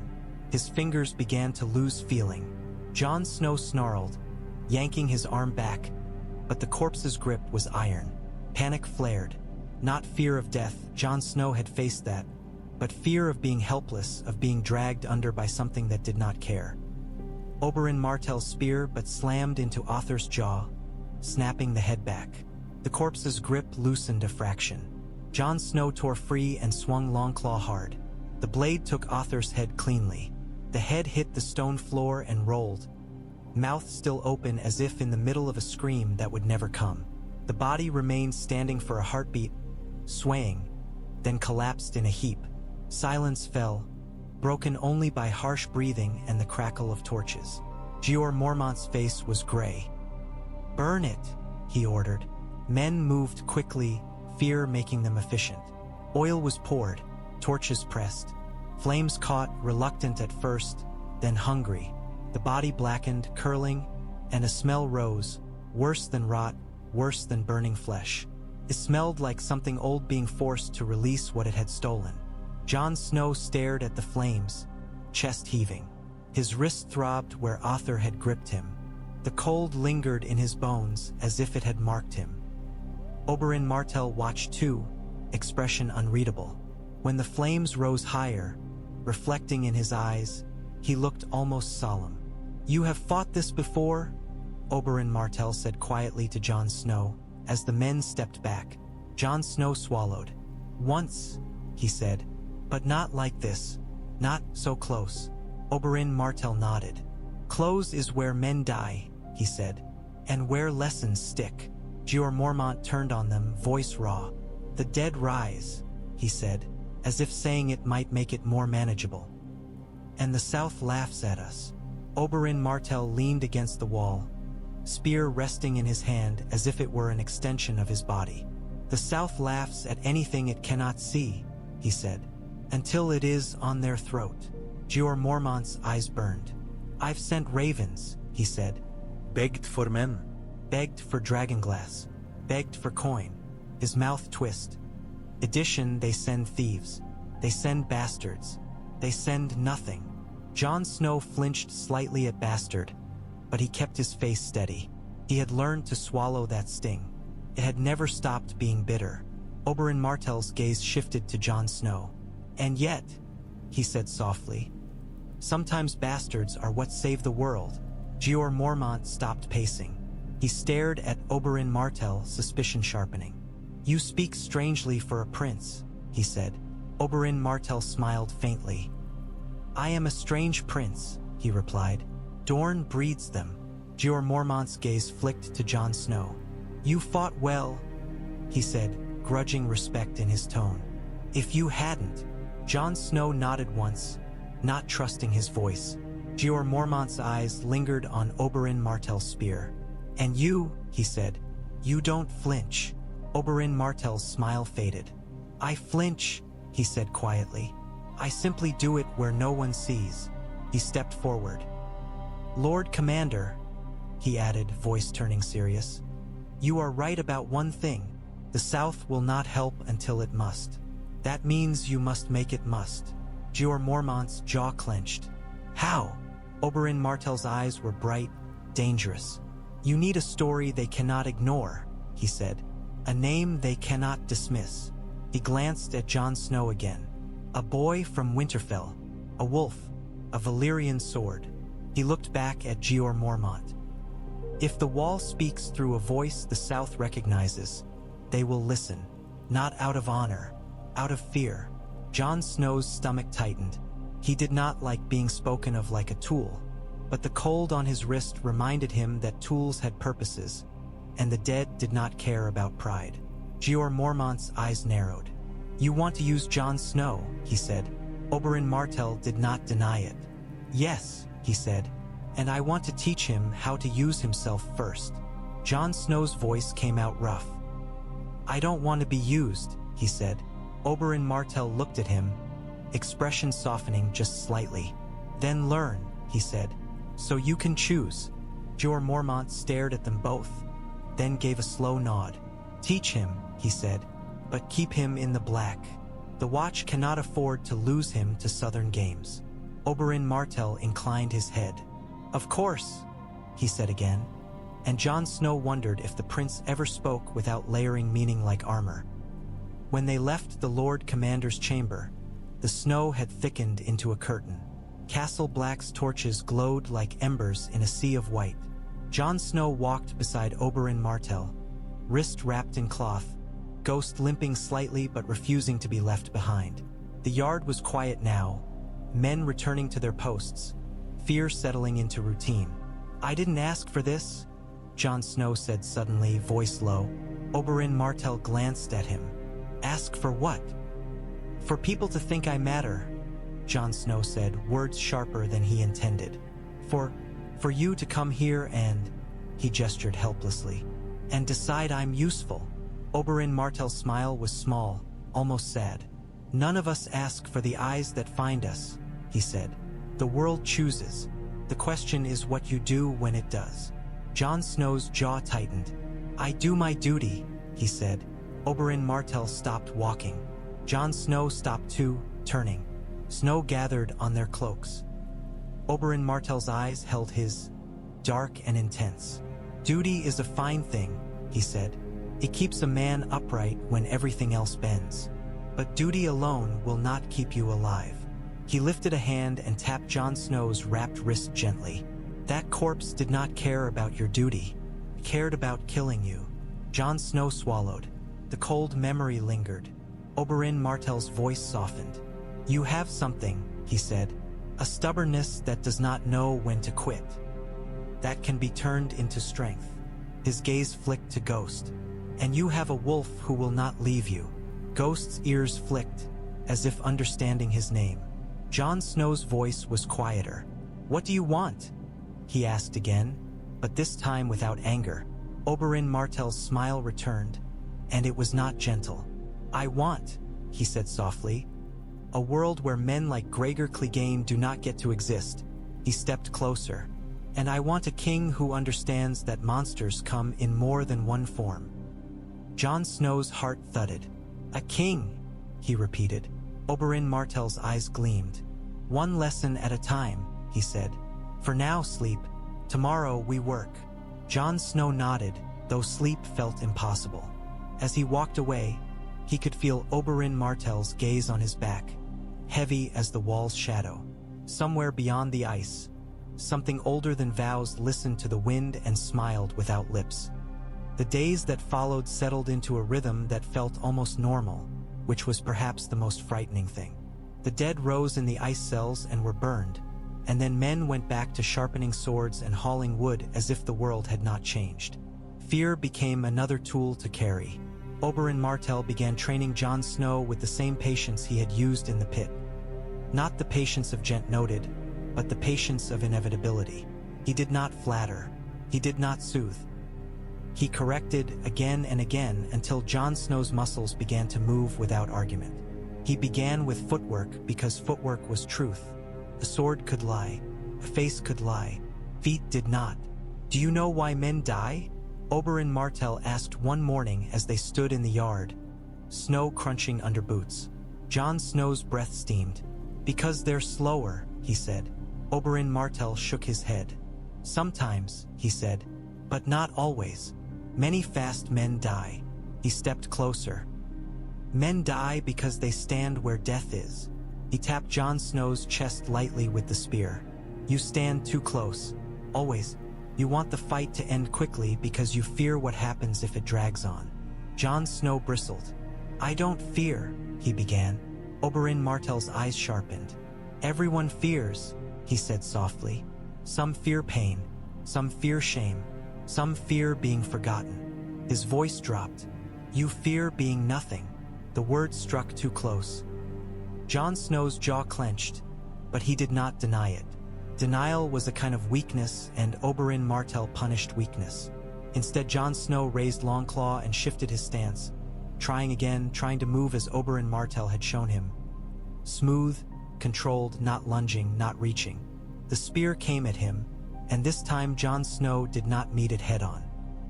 He let it pass, stepped around, and found Oberyn Martell's ribs with the flat of his blade. Oberyn Martell laughed, delighted. "There," he said. That is thinking." Jon Snow's chest tightened with pride he did not want. He had learned to distrust pride. Pride was what got men killed. Oberyn Martell lowered his spear. "You learn quickly," he said. Jon Snow wiped sweat from his brow. It froze immediately. "Because you hit hard," he replied. Oberyn Martell's smile was sharp. "Then you are fortunate," he said. "The world hits harder." At night, Oberyn Martell wrote. Ravens came and went, their wings beating against cold air. Jon Snow saw the prince's letters sometimes, sealed with wax stamped by the sun and spear. He did not know what they said. He did not ask. Asking would mean admitting curiosity, and curiosity felt dangerous around a man like Oberyn Martell. One night, after training had left Jon Snow's ribs bruised and his wrists aching, Oberyn Martell summoned him to a small chamber near the maester's quarters. A fire crackled weakly in the hearth. Maester Aemon sat near it, blind eyes turned toward the flames as if listening to their whisper. Jon Snow hesitated at the threshold. Maester Aemon had always unnerved him, not because he was cruel, but because he seemed to see through lies without needing eyes. "Come," Oberyn Martell said, gesturing to a bench. "Sit." Jon Snow sat, Ghost lying at his feet, head on paws, ears alert. Oberyn Martell dipped his quill in ink and continued writing. The scratch of the quill was steady, deliberate. Jon Snow watched, uneasy. The prince's hands were elegant, scarred in small places, the hands of a man who wrote as easily as he killed. Maester Aemon's voice broke the silence. "A Dornish prince at the wall," he murmured. "The world grows strange." Oberyn Martell smiled without looking up. "The world has always been strange," he replied. "Men simply pretend otherwise until it is too late." Maester Aemon's blind eyes turned toward the sound of his voice. "And what brings you here, Prince Oberyn Martell?" he asked. "Curiosity? Duty? Exile?" Oberyn Martell's quill paused. "All," he said, "and something else." Maester Aemon waited. The old man had a gift for waiting that made younger men uncomfortable. Oberyn Martell set the quill down and leaned back slightly. "There are stories," he said. "Old stories. About ice and darkness." Maester Aemon nodded slowly. "Yes," he said. "There are." Jon Snow's stomach tightened. He had heard such stories as a child, told by old Nan by the fire at Winterfell. He had laughed then. He did not laugh now. Oberyn Martell's gaze shifted to Jon Snow. "The boy has seen the dead walk," he said. Maester Aemon's face did not change, but Jon Snow sensed a quiet sadness in him, as if the old man had always known this day would come. And now he knows the old tales were not merely tales, Maester Aemon murmured. Jon Snow swallowed. "I know," he said quietly. Oberyn Martell's voice was calm. "The South ignores what it cannot touch," he said. "It will not believe ravens. It will not believe old men. It will not believe criminals." He glanced at Jon Snow again. "But it might believe a Stark." Jon Snow's hands tightened on his knees. "I'm not a Stark," he said, the words bitter. "I'm Snow." Oberyn Martell's eyes lingered. "Names," he said softly, "are given. They can also be taken." Maester Aemon's blind eyes turned toward Jon Snow. "A name can be a burden," he said gently, "or a shield." Jon Snow stared at the fire. The flames licked at a log, consuming it slowly. He thought of Winterfell, of Eddard Stark's stern face, of Catelyn Stark's cold gaze. He thought of the word bastard, how it had followed him like a shadow. "I didn't choose Snow," he said quietly. "No," Oberyn Martell agreed. "But you chose the black." Jon Snow looked up, surprised. Oberyn Martell's gaze held him. "You chose to come here," he said. "To give up everything else." He leaned forward slightly. "Tell me why." Jon Snow's throat tightened. He had never spoken it aloud, not fully. "Because there was no place for me," he said. "Not at Winterfell. Not in the world." He swallowed. "And because the Watch was supposed to be honorable. A place where birth didn't matter." Oberyn Martell's smile was faint. "Honor," he murmured. "A beautiful lie." He held up a hand before Jon Snow could bristle. "Not because honor does not exist," he said, "but because men use it like perfume to mask their stench." Jon Snow's jaw clenched. "The Watch is honorable," he insisted. Maester Aemon spoke softly. "The Watch tries," he said. "That is sometimes all a man can do." Oberyn Martell's gaze drifted to Maester Aemon. "And you," he said, voice turning curious. "You believe in the old tales." Maester Aemon's hand was calm. "I have lived long enough to see the world repeat itself," he said. "Men forget, and the world reminds them. It always does." Oberyn Martell's eyes narrowed slightly. "You speak as if you have seen more than most." Maester Aemon's smile remained. "Perhaps I have," he said. "Perhaps I have lost more than most." Jon Snow watched the exchange, feeling something in the air. An undercurrent of shared knowledge between two men who had lived very different lives yet carried similar grief. Oberyn Martell returned to his letter. He wrote a few more lines, then sealed it with wax. The sun and spear pressed deep. Jon Snow watched the seal harden, feeling the weight of it. Words could move armies. Words could start wars. Words could end lives. "To whom do you write?" Jon Snow asked before he could stop himself. Oberyn Martell's eyes flicked up, amused. "Curious now?" he asked. Jon Snow flushed. He hesitated, then forced honesty. "You said the South won't listen, so you're making it listen." Oberyn Martell nodded once. "Yes," he said. "I am reminding the South that the Wall exists." Jon Snow's voice tightened. "By telling them about the dead?" Oberyn Martell's smile was sharp. "Among other things," he said, "fear is a better messenger than duty." Maester Aemon's blind eyes turned toward Oberyn Martell. "Fear can also be a cruel master," he murmured. Oberyn Martell shrugged slightly. "Cruel masters are common," he said. "At least fear is honest." Jon Snow stared at him. "And what do you want from all this?" he asked, voice low. "From the South listening. From me learning. From everything."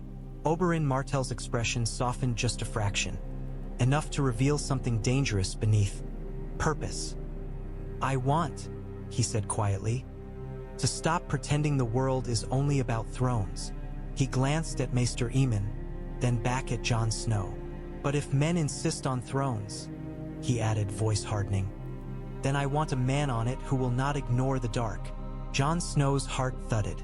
"You keep talking about kings," he said, almost accusing. I'm not a king. Oberyn Martell's eyes held his. No, he said. Not yet. He looked down at the wax seal on his letter. But the realm is desperate, he murmured. And desperate realms make strange kings. Jon Snow felt the room tighten around him, as if the wall's shadow had moved inside. I took vows, he said, voice strained. I can't. Maester Aemon's voice was gentle, but it carried weight. Vows are not chains, he said. They are choices. The world tests them. Sometimes the test is choosing which vow matters more. Jon Snow stared at the old man. You speak as if you know, he said. Maester Aemon esmaut krvd. Sad. I have known vows, he said, and I have known kings. Oberyn Martell stood, letter in hand. Enough for tonight, he said. Sleep. Tomorrow you learn another lesson. Jon Snow rose too, uneasy. What lesson? Oberyn Martell smiled, and it was the smile of a man who enjoyed uncomfortable truths. How to lie, he said simply. Jon Snow's stomach tightened. I don't lie, he said. Oberyn Martell's eyes gleamed. Everyone lies, he replied. The question is whether you lie to others or to yourself. As Jon Snow left the chamber, Ghost following, he could feel Maester Aemon's blind gaze on him like a weight. Outside, the night was deep and cold, the wall a pale presence against dark sky. Snow fell in steady silence, thick enough to swallow sound. Somewhere, a raven beat its wings and carried Oberyn Martell's sealed words south toward a realm that did not yet understand what was coming. The next lesson began with a knife. Jon Snow stared at the blade Oberyn Martell offered him. It was small, plain, nothing like the ceremonial daggers lords wore to show off wealth. This knife looked like something a man used to cut rope, or throats. I have a sword, Jon Snow said, not reaching for it. Oberyn Martell held the knife steady, eyes calm. Yes, he said, and when you have room to swing it, it will save you. When you do not, it will be a bar of iron that makes you slow. Jon Snow hesitated, then took the knife. The grip was worn, comfortable in the hand. Felt intimate, more personal than a sword. Good, Oberyn Martell said. He drew his own knife, twin to Jon Snow's. Now, he continued, try to kill me. Jon Snow frowned. With a knife? Oberyn Martell smiled faintly. You've tried to kill me with a sword, he said. That did not go well. Perhaps this will amuse us more. Jon Snow's jaw tightened. He shifted his stance, knife held awkwardly.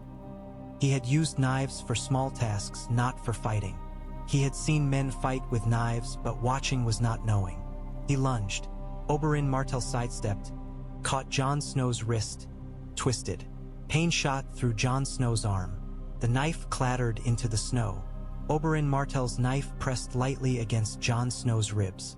Dead, he murmured, and the word felt different with a knife. Closer, quieter. Jon Snow grimaced, picking up the knife with his left hand. Again, he said, teeth clenched. Oberyn Martell's eyes gleamed. Again, he agreed.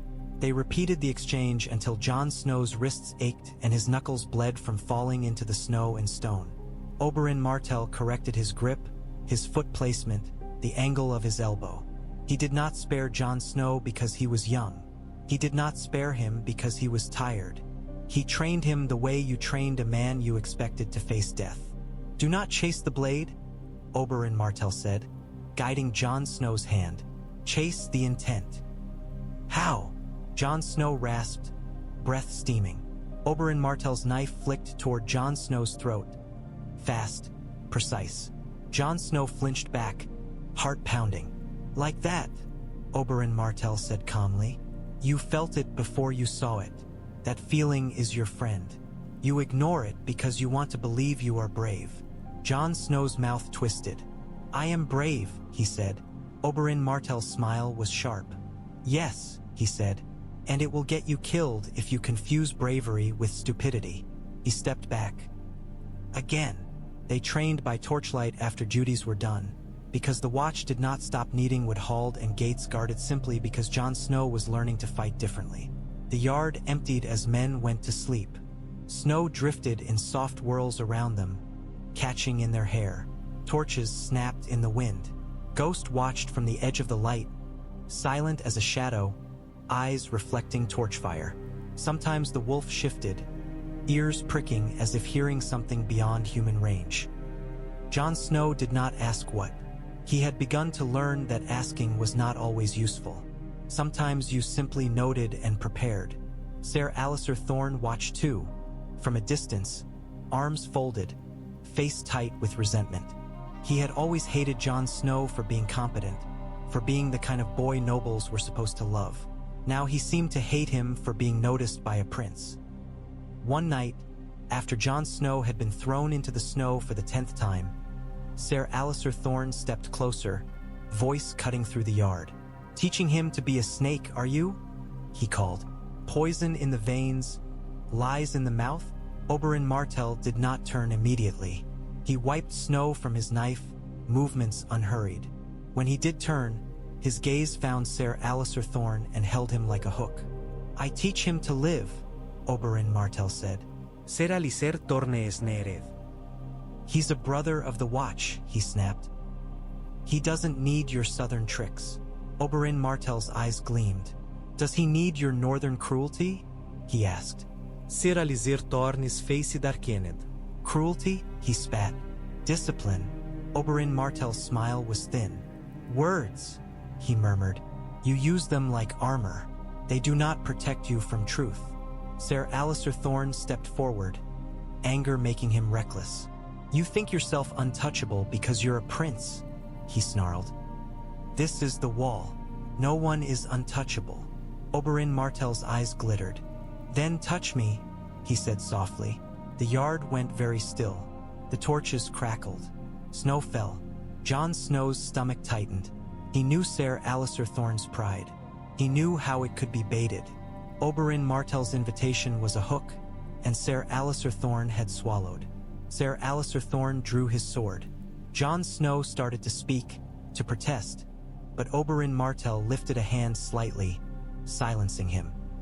Oberyn Martell did not draw a sword. He held his knife. Ser Alliser Thorne laft. Harsh. "A knife?" he mocked. "You'll die quickly." Oberyn Martell's smile did not change. "Perhaps," he said, "or perhaps you will learn something." Ser Alliser Thorne lunged. Sword sweeping in a brutal arc, Oberyn Martell moved inside the swing, close enough that the blade passed behind him, and slammed his shoulder into Ser Alliser Thorne's chest. The knight staggered, surprised. Oberyn Martell's knife flicked up, tapping Ser Alliser Thorne's throat lightly. "Dead," Oberyn Martell said. Ser Alliser Thorne froze, eyes wide. He had expected a duel of distance and steel, not this. Not someone closing the gap and making his sword useless. Ser Alliser Thorne snarled and swung again, trying to recover dignity with violence. Oberyn Martell slipped to the side, grabbed Ser Alliser Thorne's sword arm, and twisted. The sword fell. Oberyn Martell's knife pressed against the soft place beneath the jaw. "Dead?" Oberyn Martell repeated, voice calm. Ser Alliser Thorne's face contorted with rage and humiliation.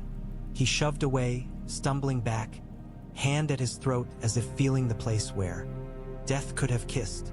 Oberyn Martell stepped back, lowering his knife. "You are not a bad swordsman," he said almost kindly. "You are simply too proud to adapt." Ser Alliser Thorne's eyes burned. He looked as if he might attack again, but something in him faltered. Pride was a poison too, and Oberyn Martell had just shown him its bite. "You dishonor this place," Ser Alliser Thorne hissed. Oberyn Martell's expression hardened. "This place is dishonored by men who think cruelty is virtue," he said quietly. "By men who would rather break a boy than build him." He glanced at Jon Snow. "I am not here to dishonor the wall. I am here to sharpen it." Ser Alliser Thorne's mouth opened, but no words came. He turned sharply and stalked away into the snow, cloak snapping behind him like a wounded wing. Jon Snow exhaled, tension easing slightly. "You shouldn't have," he began. Oberyn Martell turned to him. "Why?" he asked. "Because he'll hate you," Jon Snow said, as if hatred were a thing you could avoid by being careful. Oberyn Martell's smile was faint. He already hated me, he said. Hate is easy. Respect is harder. He gestured with his knife. Now, he added, voice brisk, pick yours up, again. Jon Snow bent and retrieved his knife. His hands were raw, but he held the blade more confidently now. He faced Oberyn Martell, set his feet. This time, when Jon Snow lunged, he did not do it with anger. He did it with intention. He watched Oberyn Martell's eyes, his shoulders. He tried to feel the moment before movement. Oberyn Martell shifted, and Jon Snow anticipated, turning, using his left hand to block, his right hand to slash. Not at flesh, but at the line of escape. Oberyn Martell had to retreat 2 steps to avoid the cut. Better, Oberyn Martell said, and there was satisfaction in his voice that made Jon Snow's chest tighten. They continued until Jon Snow's arms trembled with exhaustion. When Oberyn Martell finally lowered his knife, he stepped closer and placed a hand briefly on Jon Snow's shoulder. You are learning, he said quietly. Jon Snow's breath came in short puffs. Why does it matter? He asked, voice strained. If the dead come, if the wildlings come, what does it matter if I can fight with a knife? Oberyn Martell's eyes held his. Because, he said softly, wars are not won only on battlefields. They are won in corridors, intense, in dark places where a knife decides the future. He paused. And because there will be men south of here who would rather you stay small. Jon Snow's stomach tightened. I don't care what men south of here want, he said. Oberyn Martell's smile was sharp. You will, he said, when they come for you. Jon Snow frowned. Why would they come for me? Oberyn Martell studied him for a long moment, as if deciding how much to reveal. At last, he said quietly, because the realm does not like empty spaces. He nodded toward the wall, looming pale beyond torchlight. And the realm is full of empty spaces now. Kings dead, lords dead, families broken. He leaned closer, voice low. When the world breaks, it looks for someone to hold it. Sometimes it chooses someone unexpected. Jon Snow's heart thudded. You're talking like... He hesitated. Like I'm someone. Oberyn Martell's eyes glittered. You are someone, he said simply. Even if they named you Snow. Jon Snow's throat tightened. The words landed in him like a stone in deep water, sinking slowly, pulling thoughts down with it. He looked away toward Ghost. The wolf stared back, eyes calm, as if the wolf had always known what Jon Snow tried not to. Go, Oberyn Martell said softly. Sleep. Tomorrow we add a spear. Jon Snow's eyes snapped back. A spear, he repeated. Oberyn Martell smiled. A spear, he confirmed. If you are going to survive monsters, you must learn distance. Jon Snow nodded slowly, mind already turning. As he walked away, knife tucked at his belt, he felt the cold differently. It no longer felt like something that only threatened. It felt like something that could shape. Behind him, Oberyn Martell stood in the snow, watching, and the prince's expression was not that of a man satisfied with training. It was the expression of a man laying foundations. They went beyond the wall 2 days later. Jeor Mormont called it reconnaissance. A short ranging, just far enough to see what moved in the trees and then return before weather turned murderous. The brothers grumbled, but they obeyed. The wall did not allow argument when fear sharpened orders. Oberyn Martell insisted on going. Jeor Mormont protested. Oberyn Martell smiled and went anyway. Jon Snow went because Jeor Mormont ordered it, and because part of him wanted to see if the cold beyond was different than the cold within. The wall was a barrier, but barriers were illusions if what came through them did not respect stone and ice. They left before dawn, slipping through the gate with torches hooded against wind. The world beyond was quieter, as if sound itself was afraid. Snow lay deep, covering old tracks, swallowing the shapes of rocks. Pines rose like dark spears, their branches heavy with white. Jon Snow carried a spear now as well as Longclaw. The spear felt strange in his hands. Longer, more unwieldy than a sword, but Oberyn Martell had drilled him until his grip felt less like holding a branch and more like holding intent. "Distance?" Oberyn Martell murmured as they moved, voice low. "Respect it. The spear is not a sword. It is a wall you carry." Jon Snow nodded, breath steaming. Ghost moved ahead, silent as a shadow, nose to the air. The wolf's ears pricked occasionally, and each time Jon Snow's spine tightened. They found the first corpse half-buried beneath a drift. It might have been a wildling. It might have been a ranger. The cloak was torn, the body stiff, the face frozen in a grimace. The eyes were open, reflecting pale morning light. Jon Snow crouched, careful. The skin had the same faint bluish cast he had seen on Othor, the same unnatural preservation. Oberyn Martell stood over him, spear held ready. "Do not touch it," he said softly. Jon Snow's hand hovered, then withdrew. One of the other brothers, a thick-necked man with a scar across his cheek, swore. "We should burn it," he muttered. Jeor Mormont's voice was grim. "We note it," he said. "We move." They moved deeper. The trees thickened. The snow muffled their footsteps, but the cold did not muffle the feeling that something watched. Jon Snow felt it as a pressure at the base of his skull, the instinct that told you when a predator's eyes were on you. Ghost stopped suddenly, ears forward. Jon Snow's spine tightened. He lifted the spear slightly, gripping it the way Oberyn Martell had taught. Firm but not rigid, ready to redirect rather than resist. A shape moved between the trees. It stumbled into torchlight, and Jon Snow's stomach turned.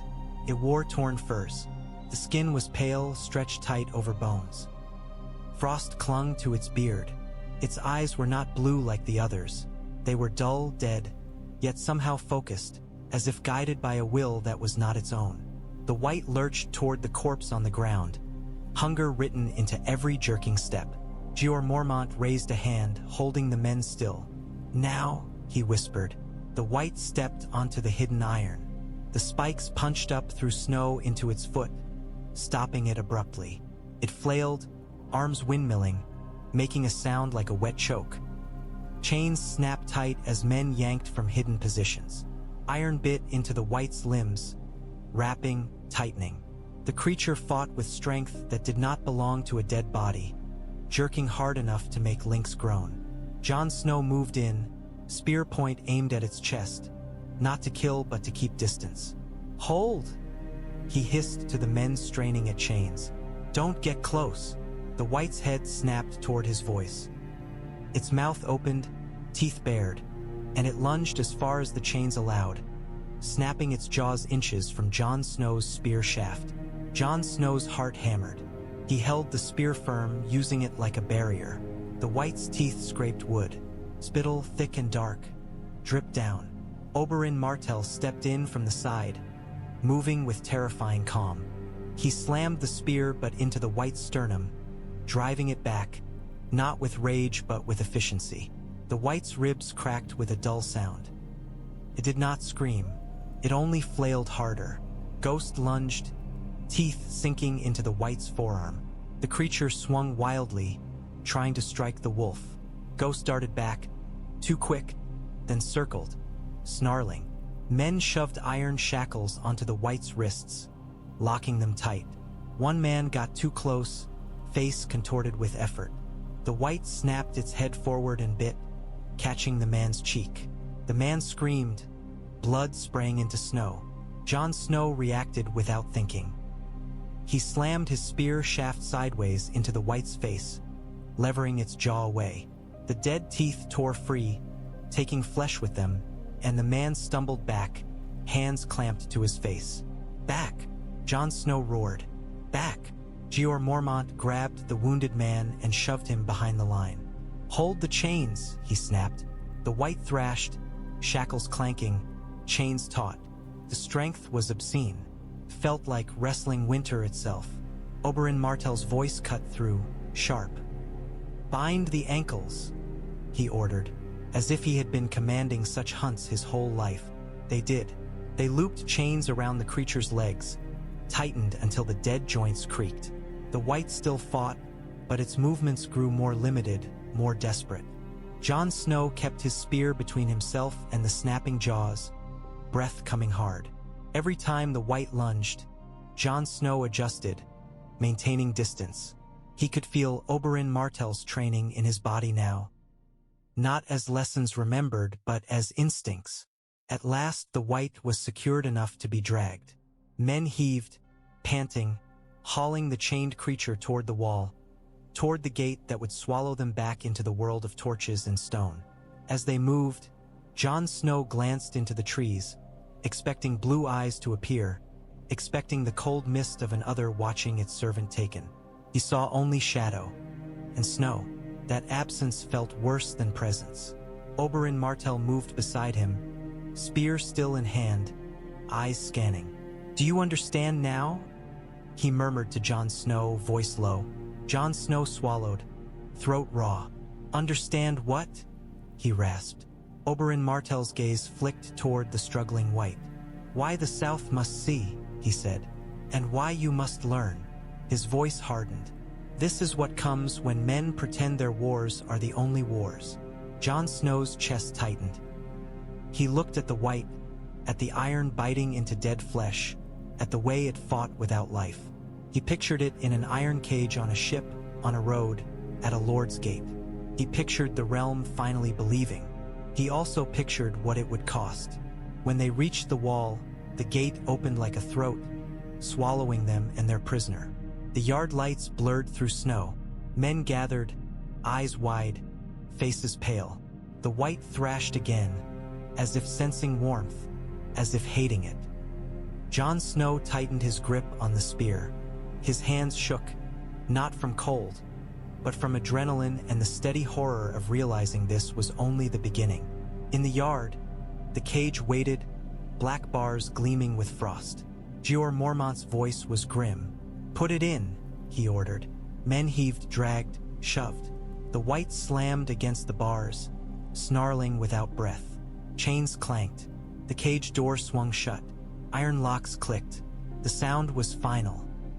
Oberyn Martell watched, eyes bright and distant, as if seeing the road south already laid out. Jon Snow watched too, chest heaving, and felt something inside him harden. Something like resolve, something like dread. The realm would see, and once the realm saw, it could not unsee. Outside, snow fell in steady silence. Ravens beat their wings in dark cages, restless as if sensing the weight of words yet to be written. Far beyond the wall, in a forest where sunlight failed to warm, a pale figure moved among trees and left no tracks. Its blue eyes stared south, patient, as if it knew the game had finally begun. By morning, the tale had already thickened into rumor. In the yard, men spoke in low voices with the same rhythm they used for prayer. Some swore the corpse had walked because sorcery lived in the wall itself. Some said it had been a trick by the wildlings.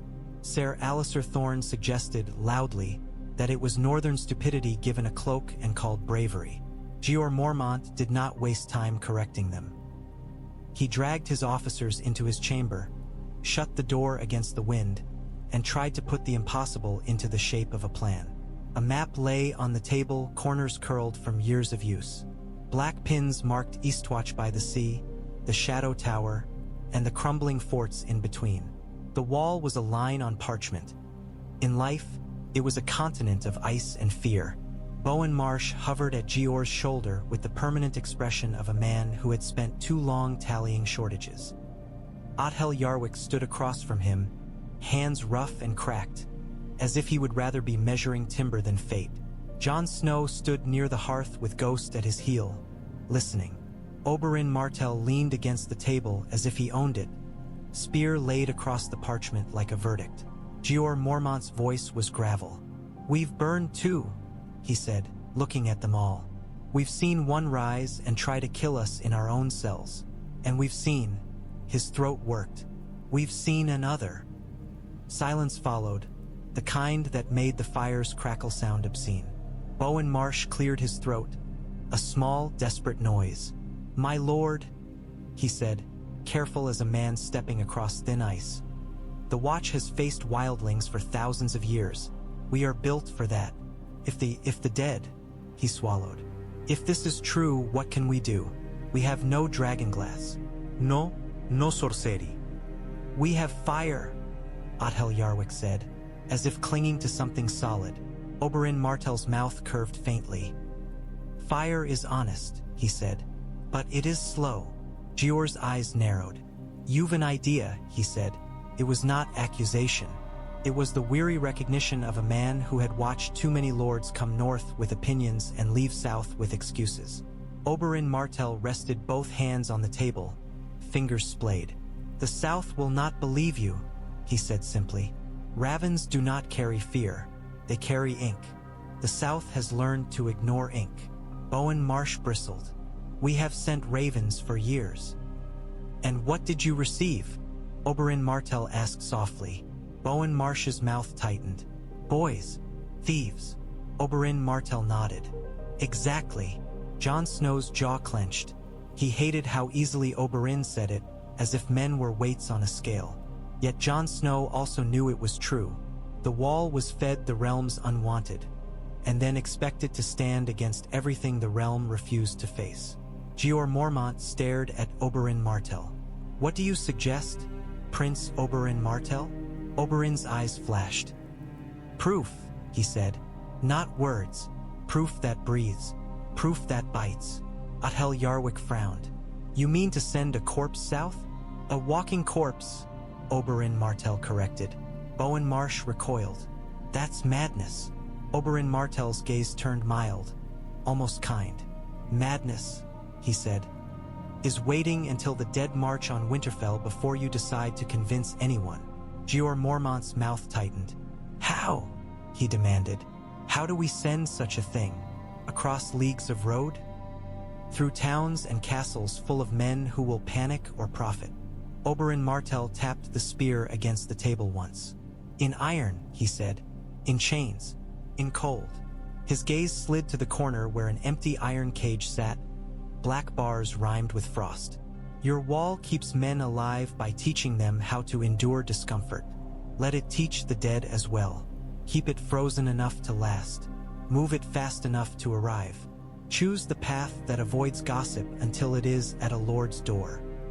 Bowen Marsh's voice rose. And if it breaks free? If it kills on the road? If the escort dies and... Then the South will believe us, Oberyn Martell said, voice flat. But I prefer not to pay for belief with innocence. Jeor Mormont's eyes were hard. You speak as if you can control it. Oberyn Martell's smile was thin. I speak as if we must try, he replied. Because if we do nothing, the dead will choose when the South learns. And the dead will choose the worst moment because that is what they are. Jon Snow's stomach twisted. He pictured an iron cage jolting along the King's Road, corpse rattling against bars, blue eyes staring at terrified peasants. He pictured the South's laughter turning to screams. It felt like a nightmare with a practical outline. Maester Aemon's voice drifted from beside the fire, calm as ash. Men do not like believing in what frightens them, he said. But sometimes they will believe in what humiliates them. Oberyn Martell glanced at the old maester. Humiliation, he murmured. Yes, the South cannot bear it. Jeor Mormont exhaled. Slow. Who would you send it to? He asked. Oberyn Martell's gaze sharpened. Not to a king, he said. Kings are too surrounded by men who filter truth. Send it to someone who still remembers duty. Someone who cannot be accused of southern hysteria. He glanced at Jon Snow without turning his head fully. A northern lord, White Harbor, a Manderley, or Winterfell, if Winterfell is still Winterfell. Jon Snow felt a stab at the name, as if the word itself had teeth. Bowen Marsh shook his head. Even if a lord believes, he said. What then? He cannot command the realm. Oberyn Martell's eyes gleamed. He can shout loudly enough that the realm hears, he said. And if he is ignored, he can still send men. Coin, dragonglass, ships. His voice sharpened. The wall does not need the throne. The wall needs supplies. Jeor Mormont's gaze drifted to Jon Snow again, thoughtful, almost reluctant. "And who leads this?" he asked. "Who takes a cage with a monster south and keeps it from breaking free?" Oberyn Martell's spear shifted slightly, the point angling toward Jon S. Now as if drawn by gravity. "Someone who has already faced it," he said. "Someone who can fight and speak, and not freeze when blue eyes stare back." Jon Snow's breath caught. "Lord Commander," Jeor Mormont lifted a hand. "Not yet," he said, but his eyes did not leave Jon Snow's face. "It is a question, not an order." Oberyn Martell's gaze held Jon Snow, and Jon Snow saw the calculation there, cold, sharp, and oddly respectful. Oberyn Martell was not offering him glory. He was offering him responsibility heavy enough to crush a boy. Jon Snow swallowed. "If it must be done," he said, voice tight, "I will go." Bowen Marsh stared at him as if he were mad. Othel Yarwick's expression softened into something like pity. Jeor Mormont's jaw worked. "We do not decide this today," he said. "First we capture one, alive." His eyes hardened at the absurdity of the phrase. "And then we see if it can be held." Oberyn Martell nodded once, satisfied. "Good," he said. "Then we begin with what you can control. Iron, chains, cold." His gaze shifted to the spear across the table. "And training." Jon Snow's stomach tightened. Oberyn Martell's idea did not feel like rescue. It felt like the opening of a door into a corridor that only went downhill. Jeor Mormont straightened, decision settling into him like armor. "Bowen," he said, "get the cage reinforced. Double the chains. I want iron links thick enough to hold a bear." He turned. "Othel, choose men. Quiet ones. Men who won't brag and won't panic." His gaze sharpened on Jon Snow. "Snow, you keep training, and you keep your mouth shut." "Yes, Lord Commander," Jon Snow said. Oberyn Martell's smile was small, feral. "And I," he said, "will teach him how to keep breathing when the world tries to steal it." Ghost lifted his head, ears forward, as if the wolf approved. Outside, wind slapped against the shutters. The wall loomed beyond stone, vast and indifferent.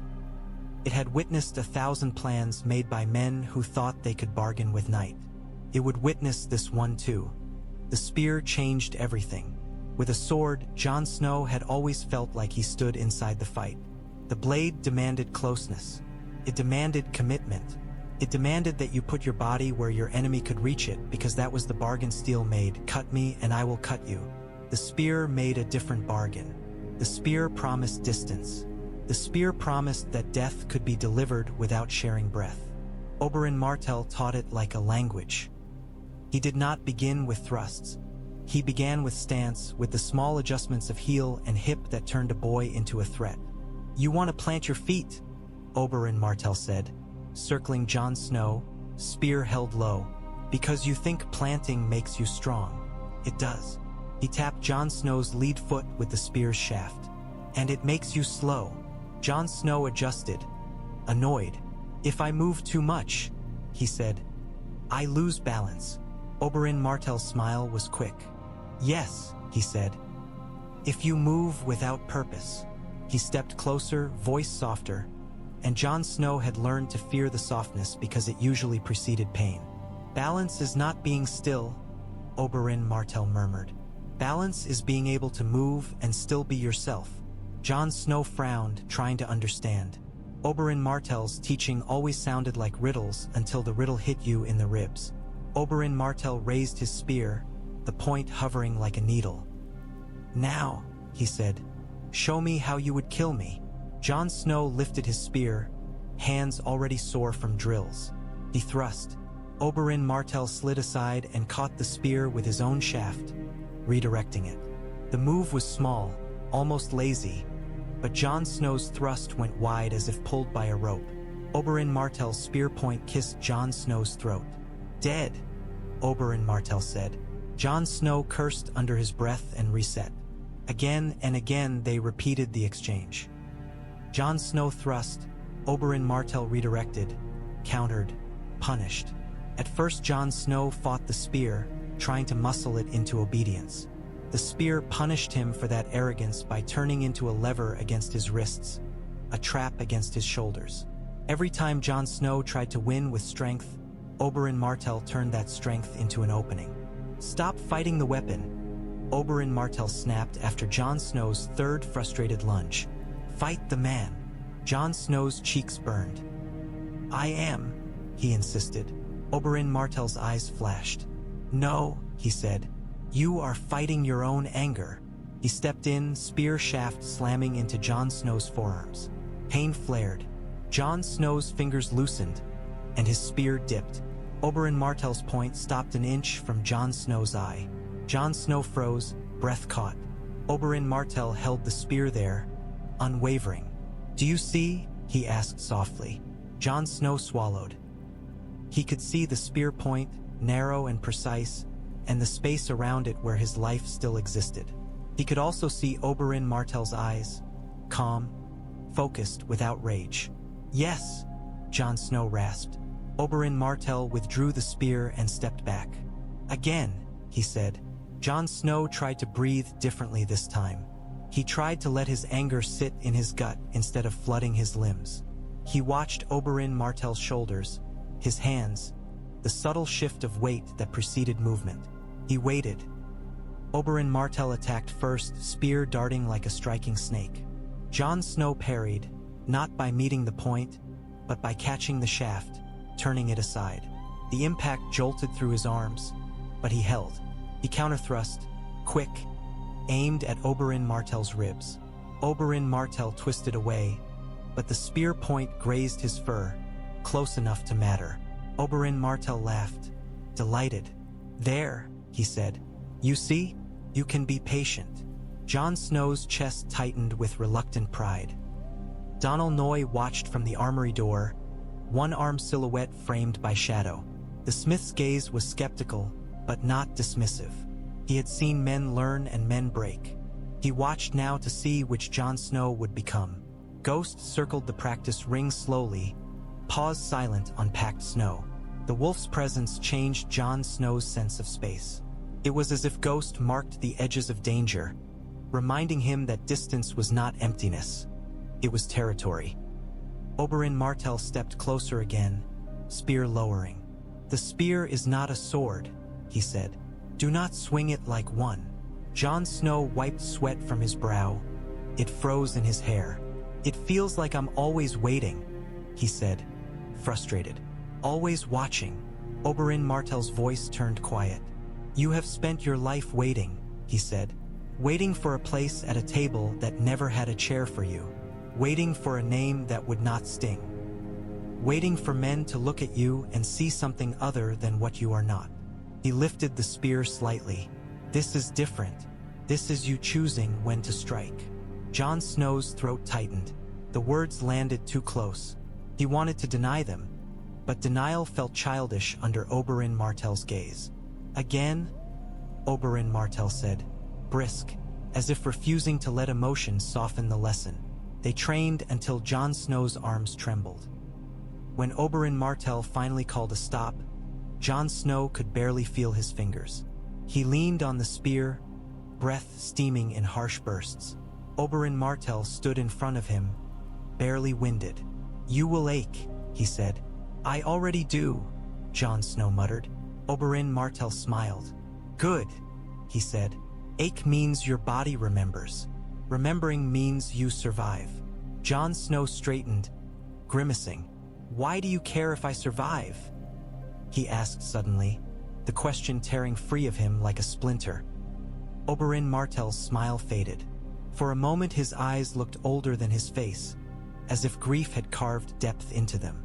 "Because," he said quietly, "I have watched boys die for the mistakes of powerful men." His gaze held Jon Snow's. "And I am tired of it." Jon Snow's breath caught. He did not know what to say. The yard around them felt suddenly larger, emptier. The wall loomed behind, ice catching light like bone. Oberyn Martell turned away first, as if to hide the softness. "Come," he said, voice brisk again. "We go to the hall. Lesson 2. Jon Snow followed, spear in hand, Ghost at his heel. His arms hurt, his chest hurt in a different way. Above them, the wall watched without blinking. The common hall was where the watch became what it truly was. Not a noble order, not a legend, but a collection of hungry men trying to outlast winter. Stew steamed in cracked bowls. Bread was passed with fingers that had once picked pockets, held quills, swung swords for kings who forgot them. The air smelled of onions and damp wool and the faint sourness of men who rarely bathed because cold water could kill. Jon Snow sat with his usual circle. Samwell Tarly, Eddison Tollet, Gren, a few others who had become something like family in the absence of blood. They made room when Oberyn Martell approached, uncertain whether they should. Princes did not sit at rough benches unless they meant to prove something. Oberyn Martell sat anyway, cloak dusted with snow, eyes taking in the hall like a man counting exits. He did not reach for Stew immediately. He watched. Jon Snow felt the weight of the attention. Men glanced at the Dornish prince, then at Jon Snow, then away, pretending not to stare. It was the kind of attention that could become admiration or resentment depending on which way the wind turned. Samwell Tarly clutched his bowl as if it were a shield. His cheeks were still pale from the night in the ice cells. "Prince Oberyn Martell," Samwell said, voice shaky with politeness. I'm Samwell Tarly. Oberyn Martell's gaze flicked to him, and Jon Snow saw something soften there, briefly. "Samwell Tarly," Oberyn Martell repeated. "A lord's son." Samwell flinched as if struck. Not really," he mumbled. Oberyn Martell tilted his head. "You were born one," he said. "Whether anyone wanted you to remain one is another matter." Samwell's eyes dropped to his stew. Jon Snow's jaw tightened. He knew Samwell's story, how his father had broken him with contempt, how the wall had been exile disguised as honor. Jon Snow wondered how Oberyn Martell knew without being told. Eddison Tollet leaned in slightly, eyes dry. "We're full of lord's sons," he said. "They come here to die quietly and make their families comfortable." Oberyn Martell's mouth curved. "And yet you are alive," he said. Eddison Tollet shrugged. "So far." Oberyn Martell finally took a spoonful of stew, tasted it, and made a face. "Your cooks hate you," he observed. Gren snorted. "Our cooks hate everyone." Oberyn Martell's eyes swept the hall again, lingering on clusters of men. "Tell me," he said casually, "who runs this place when Jeor Mormont sleeps?" Jon Snow frowned. "The Lord Commander runs it," he said. Oberyn Martell smiled faintly. "That is not an answer," he replied. He nodded toward the far end of the hall where Bowen Marsh sat with a group of stewards, their voices low, their bodies angled inward like men protecting secrets. "He controls the food," Oberyn Martell said. "That makes him powerful." Jon Snow's brows knit. "Bowen Marsh is first steward," he said. "He's meant to." "Meant?" Oberyn Martell echoed, amused. "And Ser Alliser Thorne?" He glanced toward the back where the knight stood, arms folded, watching with a look that could curdle milk. "He controls shame," Oberyn Martell said. "That makes him dangerous." Jon Snow felt a prickle at his spine. "Why are you telling me this?" he asked. Oberyn Martell's gaze returned to him. "Because," he said softly, "you think the watch is one thing. It is many things, and if you do not learn the difference, you will be eaten by men you believe are your brothers." Jon Snow's mouth tightened. "They are my brothers," he said stubbornly. Oberyn Martell did not argue. He simply watched the hall, then said, "Watch!" A shout erupted near the center benches. Two men had risen, one grabbing the other by the collar. Bowls clattered. Stew splashed. "Thief!" one man snarled. "I saw you take it." "I didn't," the other snapped back, panic and fury tangled. He shoved. The first man stumbled into a third, who stood up with a curse. In seconds, the hall's simmering tension boiled. Men rose, some eager to join, some eager to stop, most simply eager for anything that felt like power. Ser Alliser Thorne's voice cut through. "Sit down," he barked, but his tone carried more satisfaction than authority. A fight proved his point that the watch was made of animals. Jon Snow stood, instinctive, moving toward the conflict. Oberyn Martell's hand shot out, catching Jon Snow's sleeve. Not hard, just enough to stop him. Jon Snow glared. "They'll hurt each other," he hissed. Oberyn Martell's eyes were calm. "Yes," he said, "unless you stop them." He held Jon Snow's gaze. "Now decide how." Jon Snow's stomach tightened. He wanted to charge in, grab collars, throw punches. That was how you stopped a fight among boys at Winterfell. It was also how you started a different fight. He took a breath, forced himself to look. The man shouting thief was bigger, angry, face flushed. The accused man was leaner, eyes wide with fear more than guilt. Around them, men gathered like wolves. Jon Snow raised his voice, cutting through the noise. "Enough!" Some heads turned. Not all. He stepped onto the bench, higher, so men could see him. Ghost rose too, silent, and the wolf's presence shifted the room. Men who would have ignored Jon Snow's shout hesitated when they saw pale eyes and teeth. Jon Snow's voice hardened. "You," he said, pointing at the larger man. "Let him go. Now." The man hesitated, pride warring with caution. His grip tightened instead.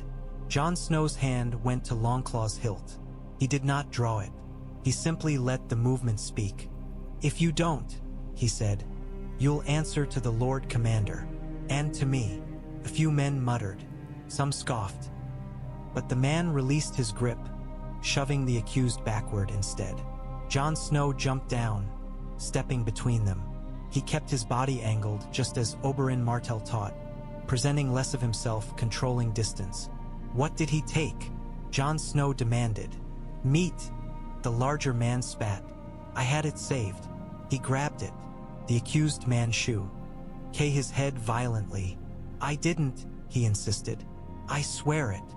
Jon Snow's eyes flicked to the man's hands. "No gris, no cramps, no sign." He looked at the larger man and saw something else. Resentment, hunger, the need to strike someone smaller because the world kept striking him. Jon Snow's voice stayed level.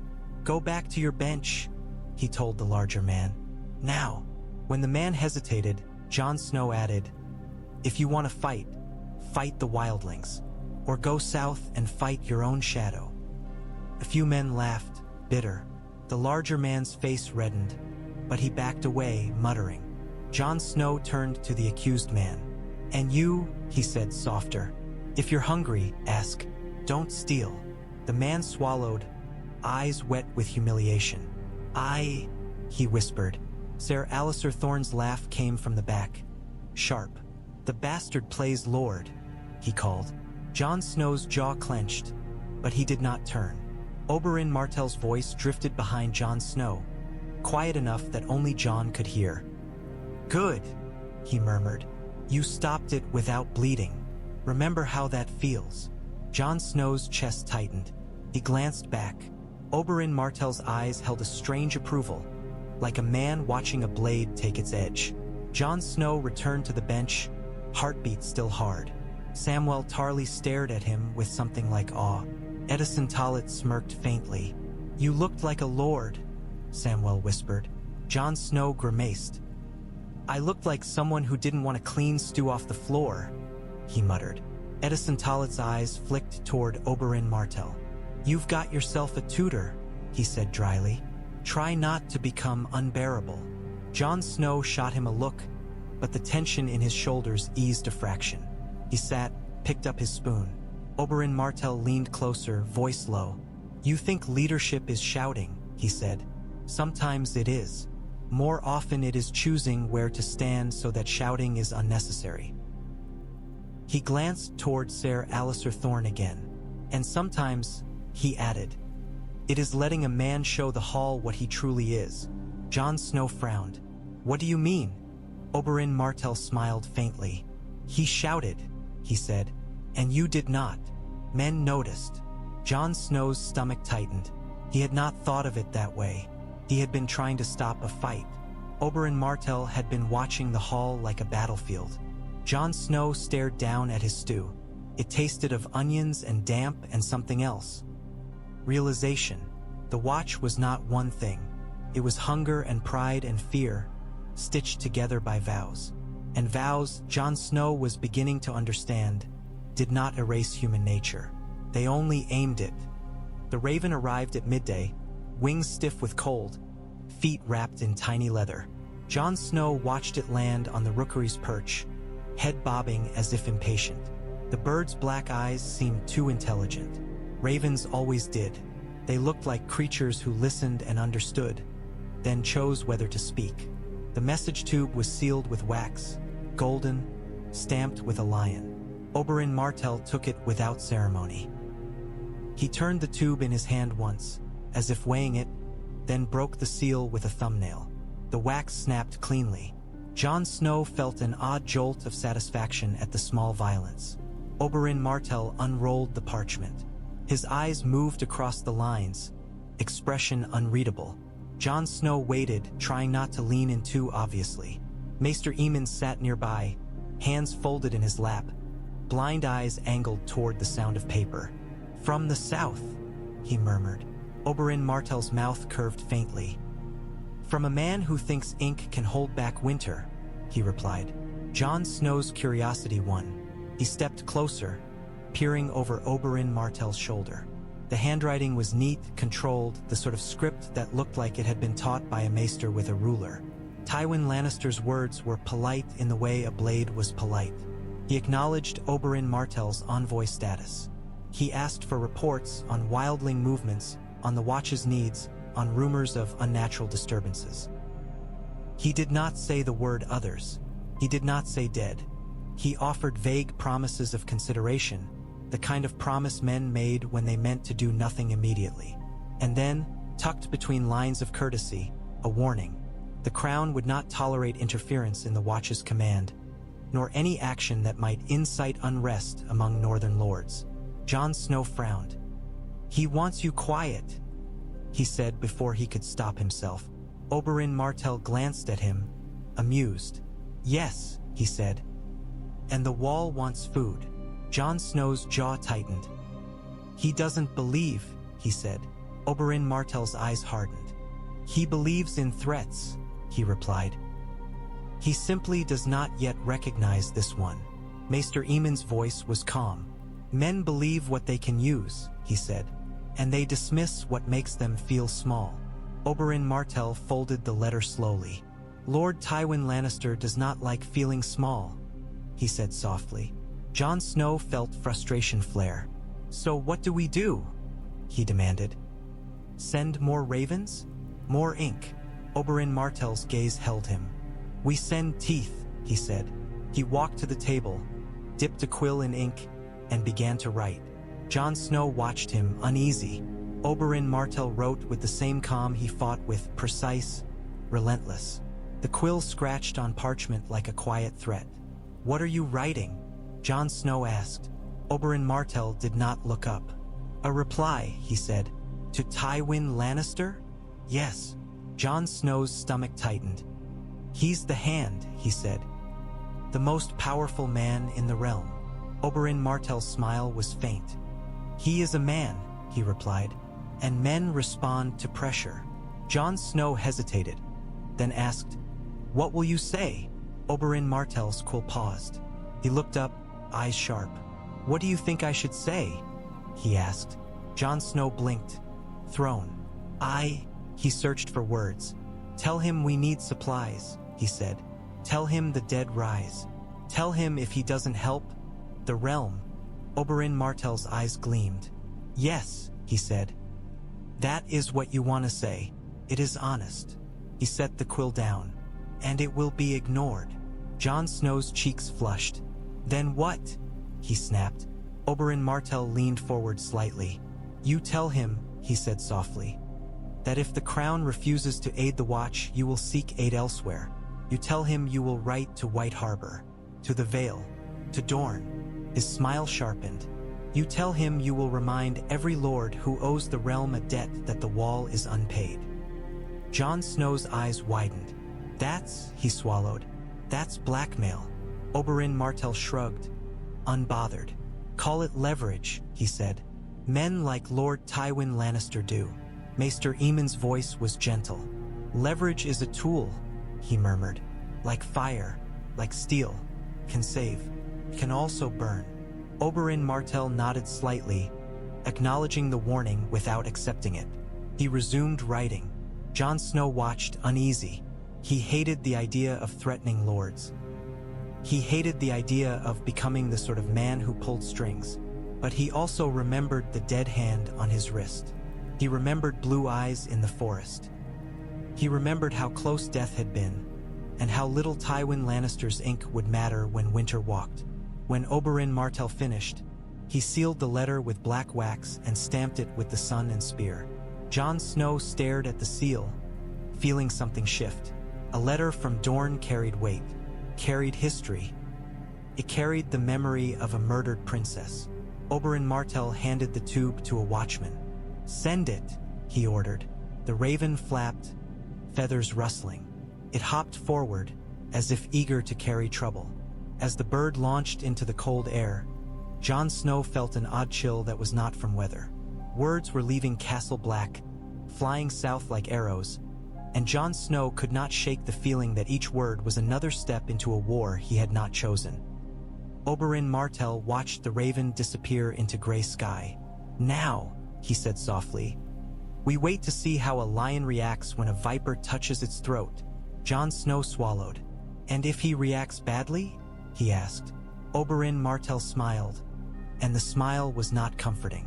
"Then," he said, "we learn what kind of lion he is." That night, Oberyn Martell asked Maester Aemon for books. Not for histories of the Watch, though those existed in stacks that smelled of dust and mildew. Not for maps, though Oberyn Martell studied those too. He asked for old things. Frayed volumes with brittle pages, treatises that spoke of the long night, of dragonglass, of cold demons with eyes like ice. Maester Aemon's chamber was warmed by Castle Black standards, which meant the fire did not immediately die and the water in the pitcher did not freeze solid. Candlelight trembled on stone. Shadows leaned close, listening. Jon Snow stood near the wall, arms folded, trying to look like he belonged there and not like a boy invited into mysteries beyond him. Ghost lay near the door, head on paws, eyes open. Maester Aemon sat in his chair, blind gaze angled toward Oberyn Martell's voice. On the table between them lay a ring, gold, set with a dark stone, the shape of it faintly dragon-like in the flicker of candlelight. Jon Snow had never noticed it before. Now he couldn't stop looking at it. Oberyn Martell's fingers hovered near the ring, not touching. "You keep old company," he observed softly. Maester Aemon's mouth curved faintly. "Old company keeps me," he replied. Oberyn Martell's voice lowered. "You have read of the others," he said. "Yes," Maester Aemon murmured. "And I have prayed they were only ink." Oberyn Martell's eyes were sharp. "Prayer failed," he said. Maester Aemon nodded slowly. "It often does," he said. "That is why men pray more." Oberyn Martell picked up a book, its leather cracked. He flipped pages carefully, as if handling a dead thing that could still bite. "In Dorne," he said, "we speak of heat and thirst. We do not speak of ice." He looked up. Yet the stories exist everywhere, even under sun. Maester Aemon's blind eyes turned slightly toward Jon Snow, though Jon Snow could not tell if it was intentional. "Stories travel," Maester Aemon said. "Truth travels slowly. Fear travels fastest." Oberyn Martell's gaze sharpened at the old man's phrasing. "You speak as if you have watched fear move through kingdoms," he said. Maester Aemon's smile faded into something sadder. "I have watched fear move through families," he replied. "And that is worse." Oberyn Martell leaned forward. "Rhaegar Targaryen spoke of prophecy," he said quietly. Jon Snow's stomach tightened at the name, though he did not know why. He had heard of Rhaegar Targaryen, of course, songs, stories, the prince who had kidnapped Lyanna Stark and started a war. The name was a spark in northern blood. It should have made Jon Snow angry, and yet what he felt was attention, like a door opening in his mind. Maester Aemon's fingers tightened slightly on his chair's arm. "Rhaegar," he murmured, and the name sounded like ash. Oberyn Martell's eyes did not leave Maester Aemon. He was my sister's husband, Oberyn Martell said. He was not a monster. Maester Aemon's face turned inward, as if looking at memories no one else could see. No, he said softly. He was not. Jon Snow's breath caught. He had expected disdain, hatred. Instead, he heard grief. Oberyn Martell's voice grew careful, almost reverent. He believed the world would end, he said. He spoke of a darkness coming, of a song, of a prince promised. Oberyn Martell's mouth tightened. And while he spoke of saving the world, my sister died in a city that burned. Maester Aemon's blind eyes glistened in candlelight. Love, he murmured, is the death of duty. Jon Snow's spine prickled. The phrase was familiar, like something he had heard once and forgotten. Oberyn Martell's gaze flicked briefly toward Jon Snow, then back. And duty is the death of love, he said. Which one killed my sister? Maester Aemon's mouth trembled slightly. Neither, he whispered. Men killed her. Men who thought they could solve fear with cruelty. Oberyn Martell's jaw tightened. Gregor Clegane, he said, voice hard. Maester Aemon nodded once, slow. Yes, he said. And the men who sent him. Oberyn Martell's fingers finally touched the ring, turning it slightly. And you, he said, voice low. What did you do, Maester Aemon, when Rhaegar Targaryen died? Maester Aemon's breath shuddered. I stayed, he said. I kept my vows. I watched ravens bring the names of the dead. Jon Snow's throat tightened. He stared at the ring again. Dragon shape, gold. The way Maester Aemon spoke of Rhaegar, not as a distant prince, but as a personal loss. Oberyn Martell's eyes narrowed, understanding sharpening like a blade. Aemon, he murmured. Not just any maester. Maester Aemon's smile was faint, weary. Names are dangerous, he said. Oberyn Martell leaned back, gaze thoughtful. So are secrets, he replied. Jon Snow's pulse hammered. He felt as if he stood in a room with an unseen cliff at its center, and everyone else knew where the edge was. Maester Aemon's voice softened. Prince Oberyn Martell, he said. You came to the wall for many reasons, but I hear one reason in your questions. He tilted his head slightly. You are looking for a child. Jon Snow's breath caught. He looked at Oberyn Martell sharply. Oberyn Martell did not deny it. His eyes flicked to Jon Snow again, then away. I am looking for truth, he said.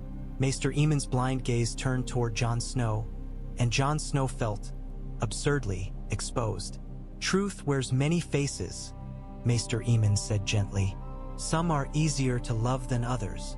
Jon Snow's voice came out rough. What are you saying? He demanded. Maester Aemon's face remained calm. I am saying, he replied, that the world is not as simple as the names men shout in anger.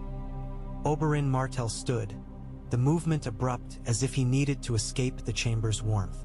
He gathered a few books, tucking them under his arm. Thank you, he said to Maester Aemon, voice controlled. Maester Aemon nodded. Be careful, he murmured. When you pull at old threads, you may find the whole tapestry mes apart. Oberyn Martell's smile was thin. Perhaps, he said, or perhaps it needs to. As Oberyn Martell moved toward the door, Jon Snow stepped after him, heart pounding. Prince, he said, voice low. What did he mean? Oberyn Martell paused in the doorway, turning just enough for candlelight to catch his eyes. He meant, he said softly, that the wall is full of men who were once someone else. His gaze lingered on Jon Snow. And some of them still are. Jon Snow's stomach twisted. Are you saying he swallowed. I'm someone else? Oberyn Martell's smile was almost gentle. You are Jon Snow, he said. For now. He stepped out into the corridor, leaving Jon Snow in candlelight and questions.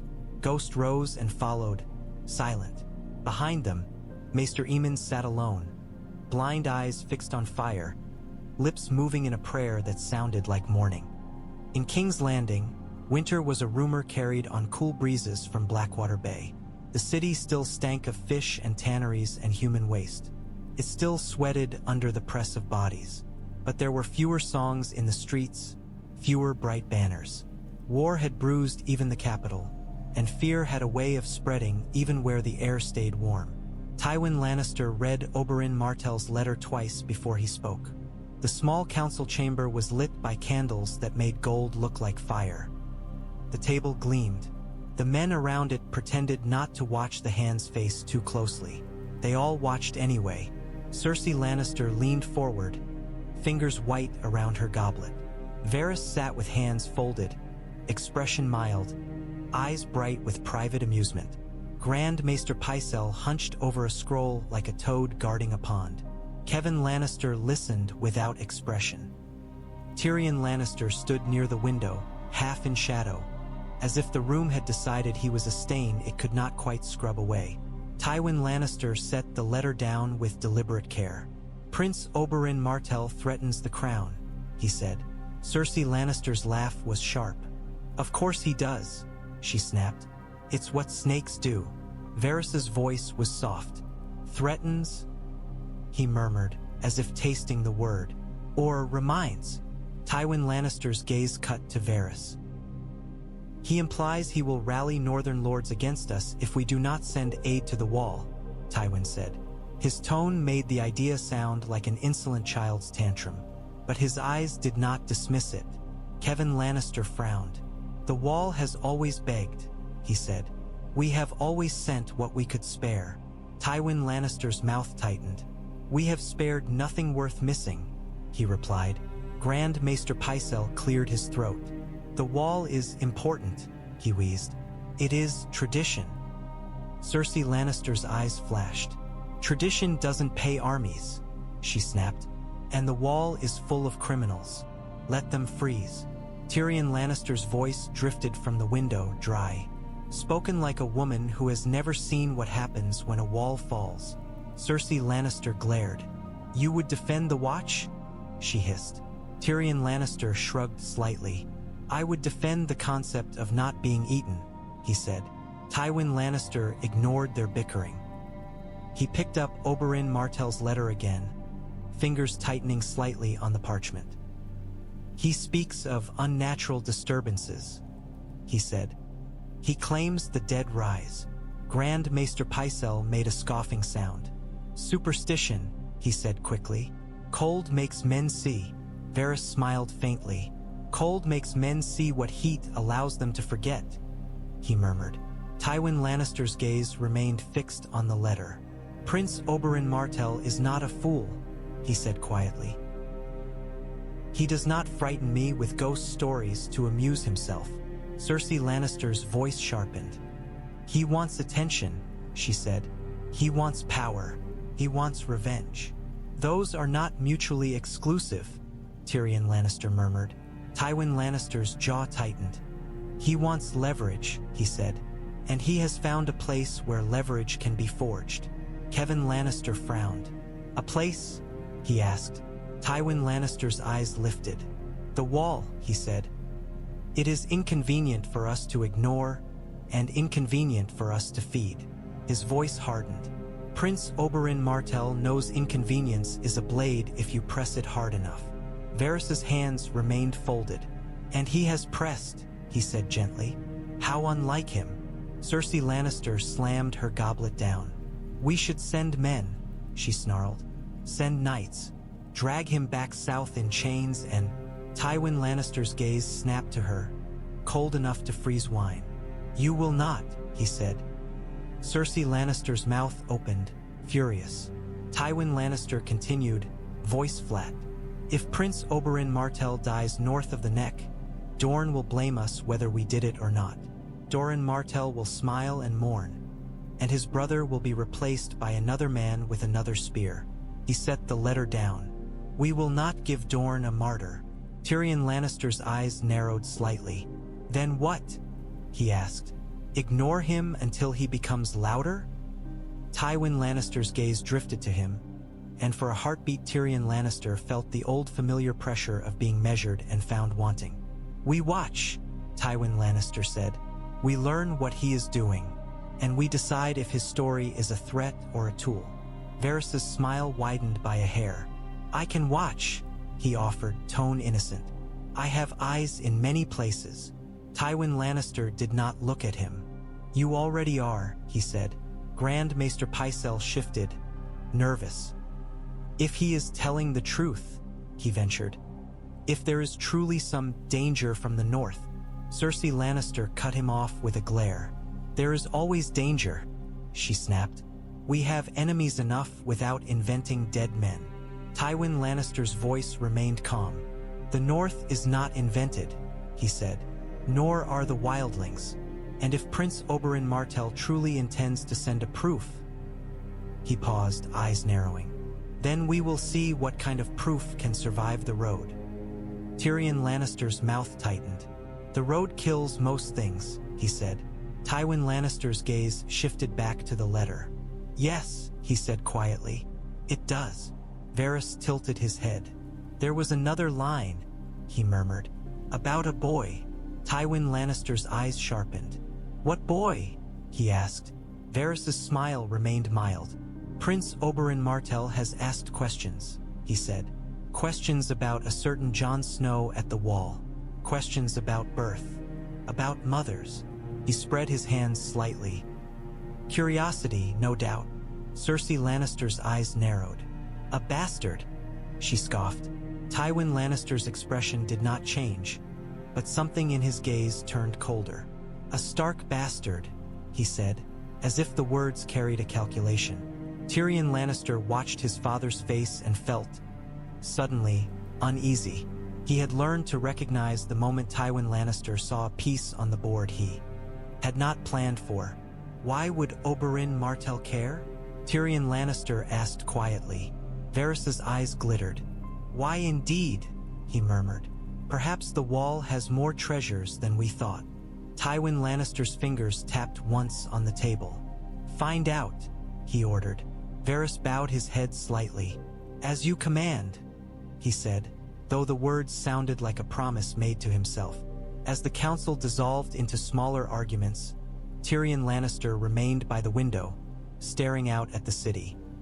Somewhere, beneath the stink and heat, the capital still pulsed like a heart. He wondered how long it could keep beating if winter truly came walking. He also wondered, with a tightening in his gut, what kind of man Jon Snow might be, if a Dornish prince had decided he was worth attention. Above the city, ravens circled in the pale afternoon, black specks against blue sky, as if rehearsing for the messages that would soon arrive like knives. Oberyn Martell turned words into weapons. He took Jon Snow's honest instincts and forced them into sharper shapes. He made Jon Snow write letters until Jon Snow's fingers cramped and ink stained his skin like bruises.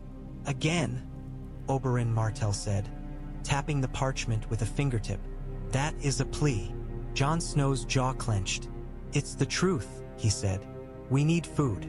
We need dragonglass. We need men. And if you are starving, Oberyn Martell replied, voice calm, do you ask for food like a child? Or do you take it like a man? Jon Snow glared. We can't take from northern lords, he snapped. They're not our enemies. Oberyn Martell's eyes gleamed. Neither is winter, he said softly. And yet it takes. Jon Snow stared at the page, frustrated. The letter he had written was addressed to Lord Wyman Manderley of White Harbor, requesting grain and iron, offering thanks and honor in return. Sounded noble, sounded weak. Oberyn Martell leaned closer. Right again, he said. Tell him this. The watch is the shield that keeps his daughters safe in their beds. Tell him that if the shield breaks, wildlings will pour south, and then the dead will follow.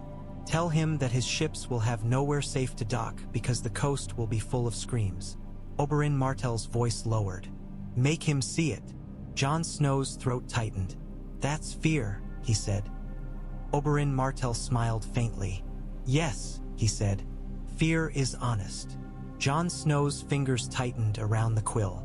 It feels wrong, he admitted, the words tasting bitter. Oberyn Martell's gaze softened, only slightly. It feels wrong because you were raised by a good man, he said. A good man taught you that truth should be enough. His smile sharpened. The world did not reward your good man for his goodness. Jon Snow flinched. The words struck like a slap, because they carried the shape of Eddard Stark's death, even if it was never spoken aloud. Oberyn Martell straightened. "Right?" he said again. Jon Snow dipped the quill and began. He wrote slowly, choosing words like stepping stones across ice. He described wildling movements. He described the dead rising. He described what he had seen in the woods: blue eyes, cold mist, silence that felt like judgment. He did not beg. He informed. He warned. He made it personal. The wall was not an abstract line. It was the only thing between White Harbor's docks and a tide of teeth. When he finished, he read it back aloud, voice steady despite the knot in his chest. Oberyn Martell listened without interrupting, eyes on Jon Snow's face rather than the page, as if watching for flinches. When Jon Snow finished, Oberyn Martell nodded once. "Better," he said. "Now seal it." Jon Snow heated wax over a candle and pressed the watch's seal into it. The wax cooled. The letter became something permanent. He looked at the stack of other letters, some bearing the black wax of Dorne, stamped with sun and spear. Oberyn Martell had written to Doran Martell, to Illyria Sand, to men whose names Jon Snow did not know. Oberyn Martell had also written to the Vale, to the Riverlands, to anyone who might still have coin and men and a sense of self-preservation. Jon Snow swallowed. "You're building something," he said quietly. Oberyn Martell's eyes lifted. "Yes," he replied. "What?" Jon Snow asked. Oberyn Martell's smile was thin. "A net," he said, "so that when the realm falls, the wall does not fall alone." Jon Snow's throat tightened. "And if the realm doesn't fall?" he asked, needing to believe in that possibility. Oberyn Martell's gaze held him. "Then," he said softly, "the net catches nothing, and we have wasted ink." His voice hardened. "Wasted ink is a small price." Ghost shifted near the fire, lifting his head as if sensing the tension. Jon Snow reached down and scratched behind the wolf's ear, grounding himself in the familiar solidity of fur and warmth. After a moment, Jon Snow said, "You write like you expect war." Oberyn Martell's eyes flicked to the wall beyond the window, pale in the dusk. "I expect men," he said, "and men always make war when they are afraid." Jon Snow's jaw clenched. "And what do you expect of me?" he asked, voice low. Oberyn Martell walked around the desk, close enough that Jon Snow could smell spice and cold. He placed a hand on the back of Jon Snow's chair, not quite a touch, more like a claim. "I expect you to learn," he said. "I expect you to stop apologizing for existing." His voice dropped. "And I expect you to stop letting other men decide what your name means." Jon Snow's breath caught. "My name means bastard," he said, bitter. Oberyn Martell's smile was faint. "Your name means survivor," he replied. "So far." Jon Snow stared at the ink on his fingers, dark stains that would not wash away easily. He wondered if that was what Oberyn Martell meant. Marks that followed you whether you wanted them or not. A raven beat its wings in the rookery outside, restless. The sound echoed like a warning. Oberyn Martell stepped back. "Come," he said. "We go see the cage." Jon Snow rose, letter sealed, and followed. He did not look back at the desk. Something in him knew he would not return to writing the same way again. Words were not just words anymore. They were preparations. They were traps. They were vows with teeth. The cage sat in the yard like a bad omen. Donal Noy and the builders worked on it with grim efficiency, adding thicker bars, reinforcing corners, replacing chains with links as wide as a man's wrist. The iron looked too heavy to be moved far, and yet the watch meant to move it anyway. Men cursed under their breath as they hauled, not because the work was hard was normal, but because the purpose felt like inviting death to dinner. Bowen Marsh hovered near Jeor Mormont, face pinched. "This is folly," he insisted, voice low but urgent. "We should not be dragging monsters south. We should be fortifying here." Jeor Mormont's expression was stone. "Fortify with what?" he growled. "Snow? Prayers." Bowen Marsh's mouth tightened. "With discipline," he snapped. "With rationing. With order." Oberyn Martell approached, Jon Snow beside him, Ghost pacing close. Men turned to stare. The Dornish prince's presence had become a spark in the yard. Some resented it, some were drawn to it, all noticed it. Ser Alliser Thorne stepped forward as if he had been waiting for the moment. His cloak snapped in the wind, his face flushed with anger that had been simmering for days. "This ends," Ser Alliser Thorne said, voice loud enough for the watching brothers to hear. "This southern meddling ends now." Jeor Mormont's eyes flashed. Ser Alliser, exiled. Ser Alliser Thorne ignored him, gaze fixed on Oberyn Martell. "You train our men like Sel's words," he spat. "You turn the watch into a political toy. You write letters to lords as if you command them." His lip curled. "This is not Sunspear. This is the Night's Watch." Oberyn Martell's smile was mild, almost bored. "Yes," he said. "I noticed the smell." A few men snorted. Ser Alliser Thorne's face darkened. Jon Snow's hand went to Longclaw, not drawing, but ready. He felt Ghost's growl rumble low, a warning that vibrated through the cold. Ser Alliser Thorne's eyes flicked to Jon Snow.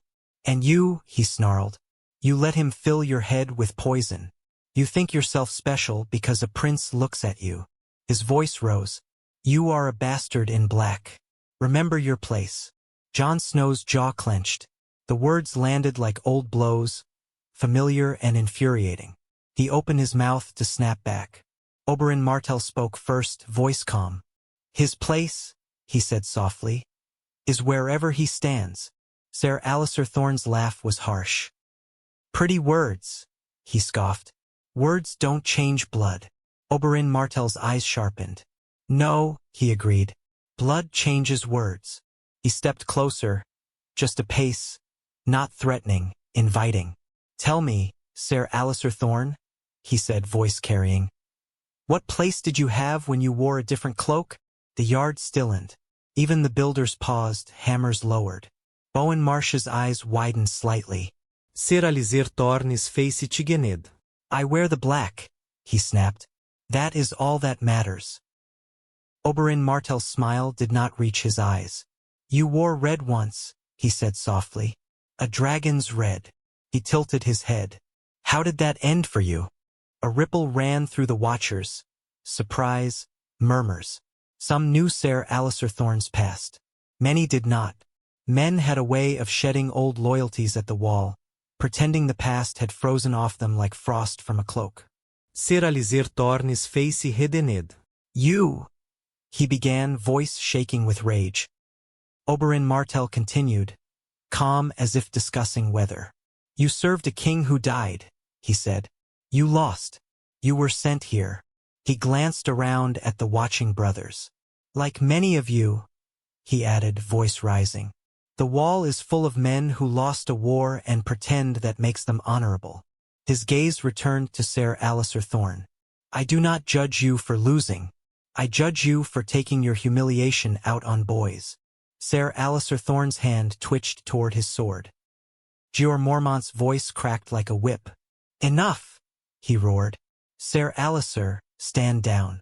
Se Alliser Thorne's chast haba. His eyes flicked from Jeor Mormont to Oberyn Martell to Jon Snow. Pride warred with obedience. For a heartbeat, Jon Snow thought Ser Alliser Thorne might actually draw. He felt his own body shift, spear training instinct guiding him, distance, angle, readiness. Then Ser Alliser Thorne spat in the snow. "This is wrong," he hissed. "And when it breaks, don't say I didn't warn you." He turned and stalked away, cloak snapping behind him. The yard exhaled. Men resumed work, though their hands were slower now, their eyes more watchful. Bowen Marsh's face was tight with anger and worry. "You had no right," he snapped at Oberyn Martell when the others were out of earshot, "to drag old loyalties into this."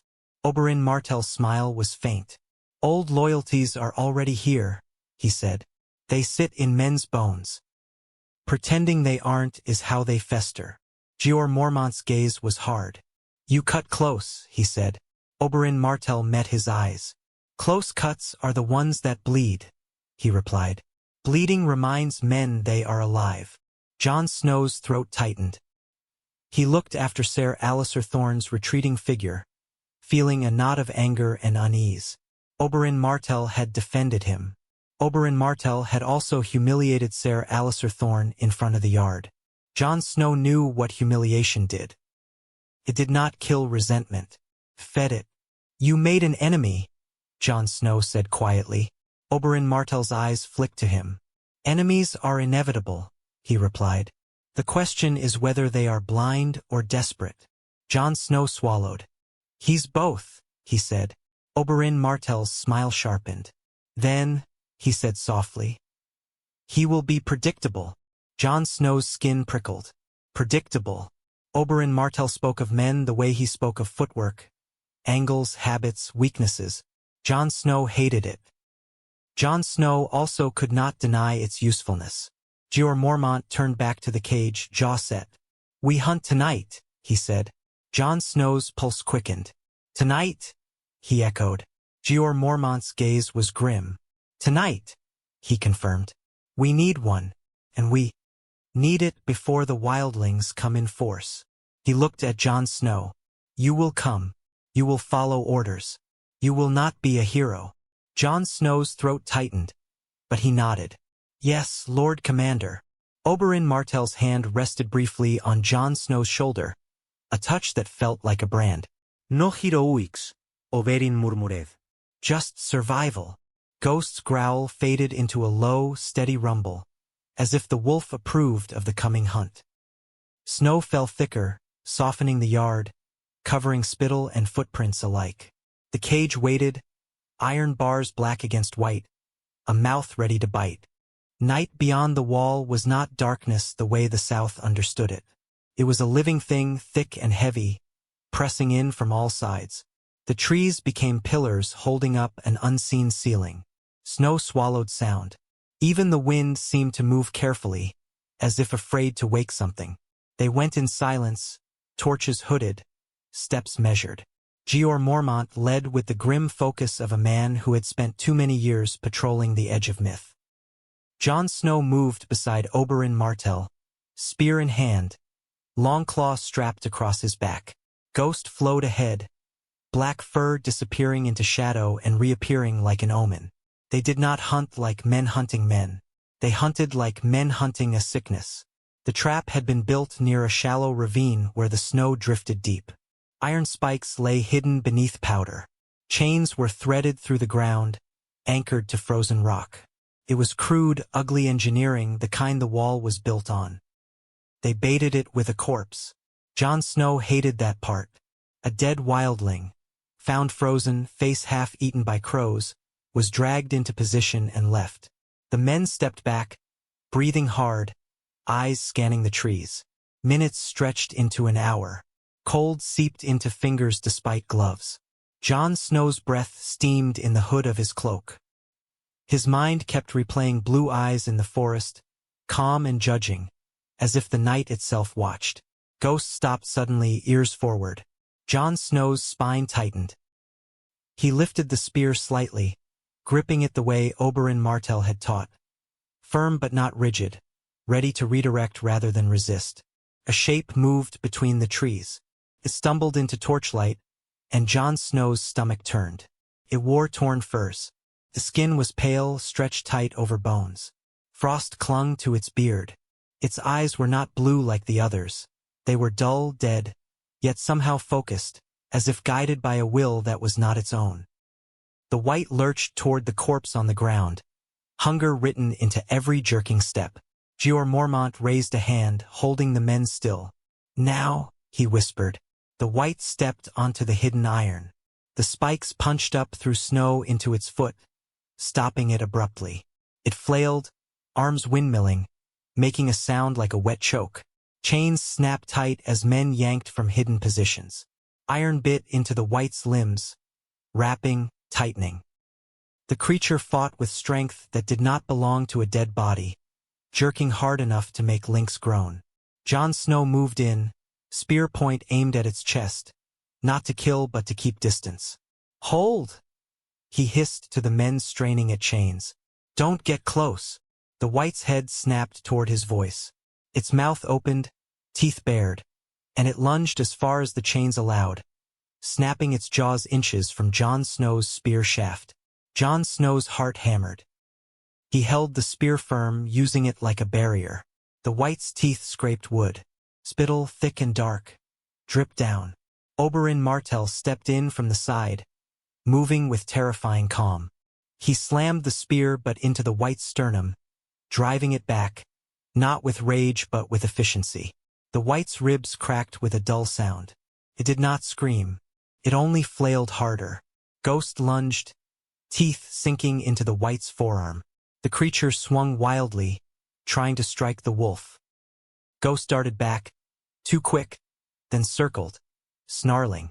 Men shoved iron shackles onto the wight's wrists, locking them tight. One man got too close, face contorted with effort. The wight snapped its head forward and bit, catching the man's cheek. The man screamed, blood spraying into snow. Jon Snow reacted without thinking. He slammed his spear shaft sideways into the wight's face, levering its jaw away. The dead teeth tore free, taking flesh with them, and the man stumbled back, hands clamped to his face. "Back!" Jon Snow roared. "Back!" Jeor Mormont grabbed the wounded man and shoved him behind the line. "Hold the chains," he snapped. The wight thrashed, shackles clanking, chains taut. The strength was obscene. Felt like wrestling winter itself. Oberyn Martell's voice cut through, sharp. "Bind the ankles," he ordered, as if he had been commanding such hunts his whole life. They did. They looped chains around the creature's legs, tightened until the dead joints creaked. The wight still fought, but its movements grew more limited, more desperate. Jon Snow kept his spear between himself and the snapping jaws, breath coming hard. Every time the wight lunged, Jon Snow adjusted, maintaining distance. He could feel Oberyn Martell's training in his body now, not as lessons remembered but as instincts. At last the wight was secured enough to be dragged. Men heaved, panting, hauling the chained creature toward the wall, toward the gate that would swallow them back into the world of torches and stone. As they moved, Jon Snow glanced into the trees, expecting blue eyes to appear, expecting the cold mist of an Othor watching its servant taken. He saw only shadow and snow. That absence felt worse than presence. Oberyn Martell moved beside him, spear still in hand, eyes scanning. "Do you understand now?" he murmured to Jon Snow, voice low. Jon Snow swallowed, throat raw. "Understand what?" he rasped. Oberyn Martell's gaze flicked toward the struggling wight. "Why the South must see," he said, "and why you must learn." His voice hardened. "This is what comes when men pretend their wars are the only wars." Jon Snow's chest tightened. He looked at the wight, at the iron biting into dead flesh, at the way it fought without life. He pictured it in an iron cage on a ship, on a road, at a lord's gate. He pictured the realm finally believing. He also pictured what it would cost. When they reached the wall, the gate opened like a throat, swallowing them and their prisoner. The yard lights blurred through snow. Men gathered, eyes wide, faces pale. The wight thrashed again, as if sensing warmth, as if hating it. Jon Snow tightened his grip. And the spear. His hands shook, not from cold, but from adrenaline and the steady horror of realizing this was only the beginning. In the yard, the cage waited, black bars gleaming with frost. Jeor Mormont's voice was grim. "Put it in," he ordered. Men heaved, dragged, shoved. The wight slammed against the bars, snarling without breath. Chains clanked. The cage door swung shut. Iron locks clicked. The sound was final. Oberyn Martell watched, eyes bright and distant, as if seeing the road south already laid out. Jon Snow watched too, chest heaving, and felt something inside him harden. Something like resolve, something like dread. The realm would see, and once the realm saw, it could not unsee. They climbed the wall after, because neither of them could sleep with the sound of the cage below. The winch groaned as the lift rose, wood creaking under weight. Wind sliced across the face of the ice, sharp enough to make eyes water. When they stepped onto the top, the world opened wide, north a dark wilderness, south a vast emptiness filled with unseen villages and castles and men who still argued about crowns. Jon Snow pulled his cloak tighter.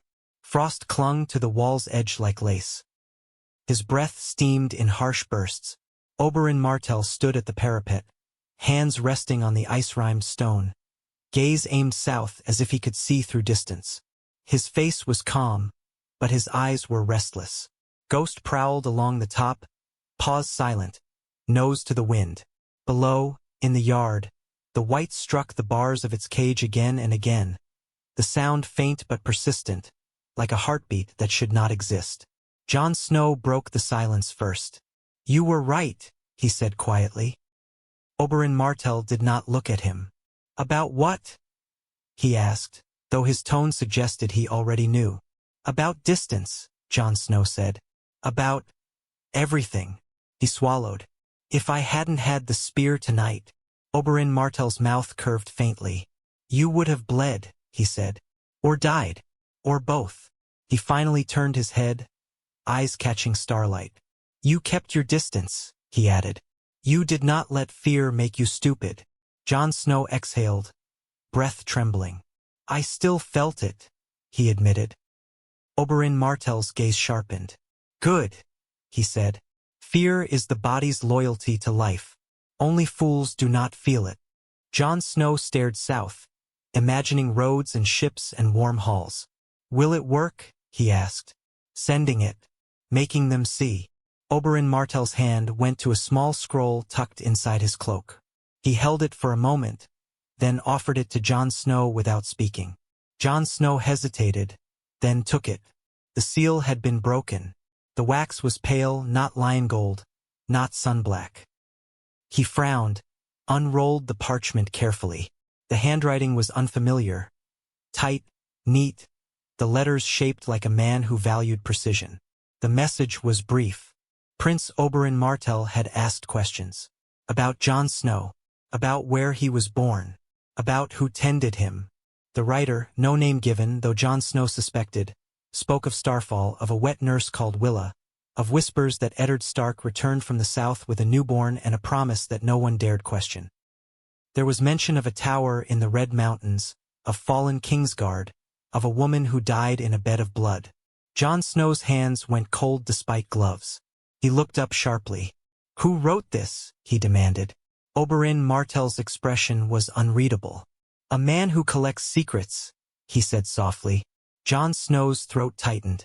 The words on the parchment blurred for a moment as his pulse pounded in his ears. A tower. Kingsguard. A woman dying in blood.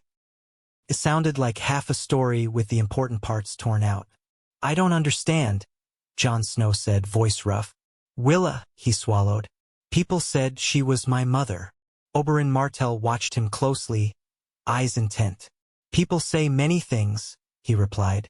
Jon Snow's jaw clenched. "Are you telling me she wasn't?"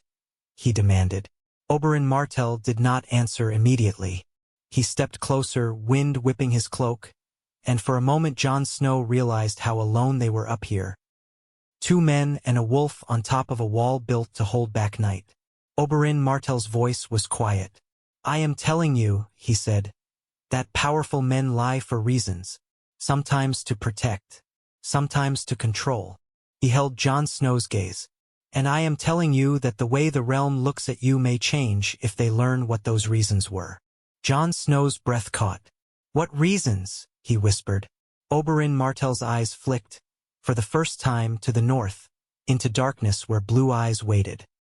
"The realm is starving for certainty," he said softly, "for a story that makes sense of blood." He turned back. "And you are a story, Jon Snow, whether you want to be or not." Jon Snow's hands trembled slightly around the parchment. "I don't want to be a story," he said, voice breaking with anger and fear. "I want to be—" he swallowed hard. "I want to be a brother. I want to do my duty. I want the dead to stop." Oberyn Martell's expression softened, just a fraction. "Then," he said, "be that." He leaned closer, voice low and fierce. "But understand this. Duty will not stop men south of here from using you if they decide you matter. If you do not choose how you will be used, They will choose for you. Jon Snow stared at him, heart pounding. The wind howled across the wall, making the ice sing in low, eerie tones. Below, the wight hit the bars again. Clang, clang, like a cruel metronome marking time until catastrophe. Ghost pressed close to Jon Snow's leg, silent, steady. Jon Snow swallowed, forcing himself to breathe. "What do you want me to be?" he asked, voice hoarse. Oberyn Martell's eyes held his, and for a heartbeat Jon Snow saw not calculation but something raw: loss, rage, the weight of a dead sister and murdered children, the bitterness of a world that rewarded monsters until a spear stopped them. "I want you," Oberyn Martell said quietly, "to be hard enough to survive and clean enough not to become what you hate." His mouth tightened. "I want you to be the kind of man my sister deserved to have ruling, instead of the kind of men who killed her." Jon Snow's throat tightened. He looked down at the parchment again, at the hints of a past he did not remember but that seemed to reach for him like a hand through snow. Far south, somewhere beyond sight, kings played at war. Far north, something older waited. Jon Snow folded the parchment carefully and handed it back. His voice was steadier when he spoke. "Teach me," he said again, not as a plea this time, but as a choice. Oberyn Martell took the scroll, tucked it away. He nodded once. "I am," he said. "Every day." Jon Snow looked out over the darkness beyond the wall, where the forest swallowed everything. "And the cage?" he asked, voice low. Oberyn Martell's gaze dropped to the yard. "We send it," he said. "Soon. Before the road warms. Before the realm finds an excuse." Jon Snow's jaw clenched. He pictured the journey, the iron cage, the guards, the terrified villages. He pictured the dead thing rattling its bars at a southern lord's gate. He pictured disbelief dying. He also pictured the moment the South looked back north and finally understood the wall was not a punishment for criminals. It was a warning. Ghost lifted his head, ears forward, and let out a low, quiet sound that was not quite a growl, not quite a howl. Oberyn Martell listened, eyes narrowing. "The world is shifting," he murmured. Jon Snow felt it too. A pressure in the air, a sense of unseen eyes. He tightened his grip on the parapet, fingers numb, and stared into the north as if staring could make darkness blink first. It did not. But Jon Snow did not blink either.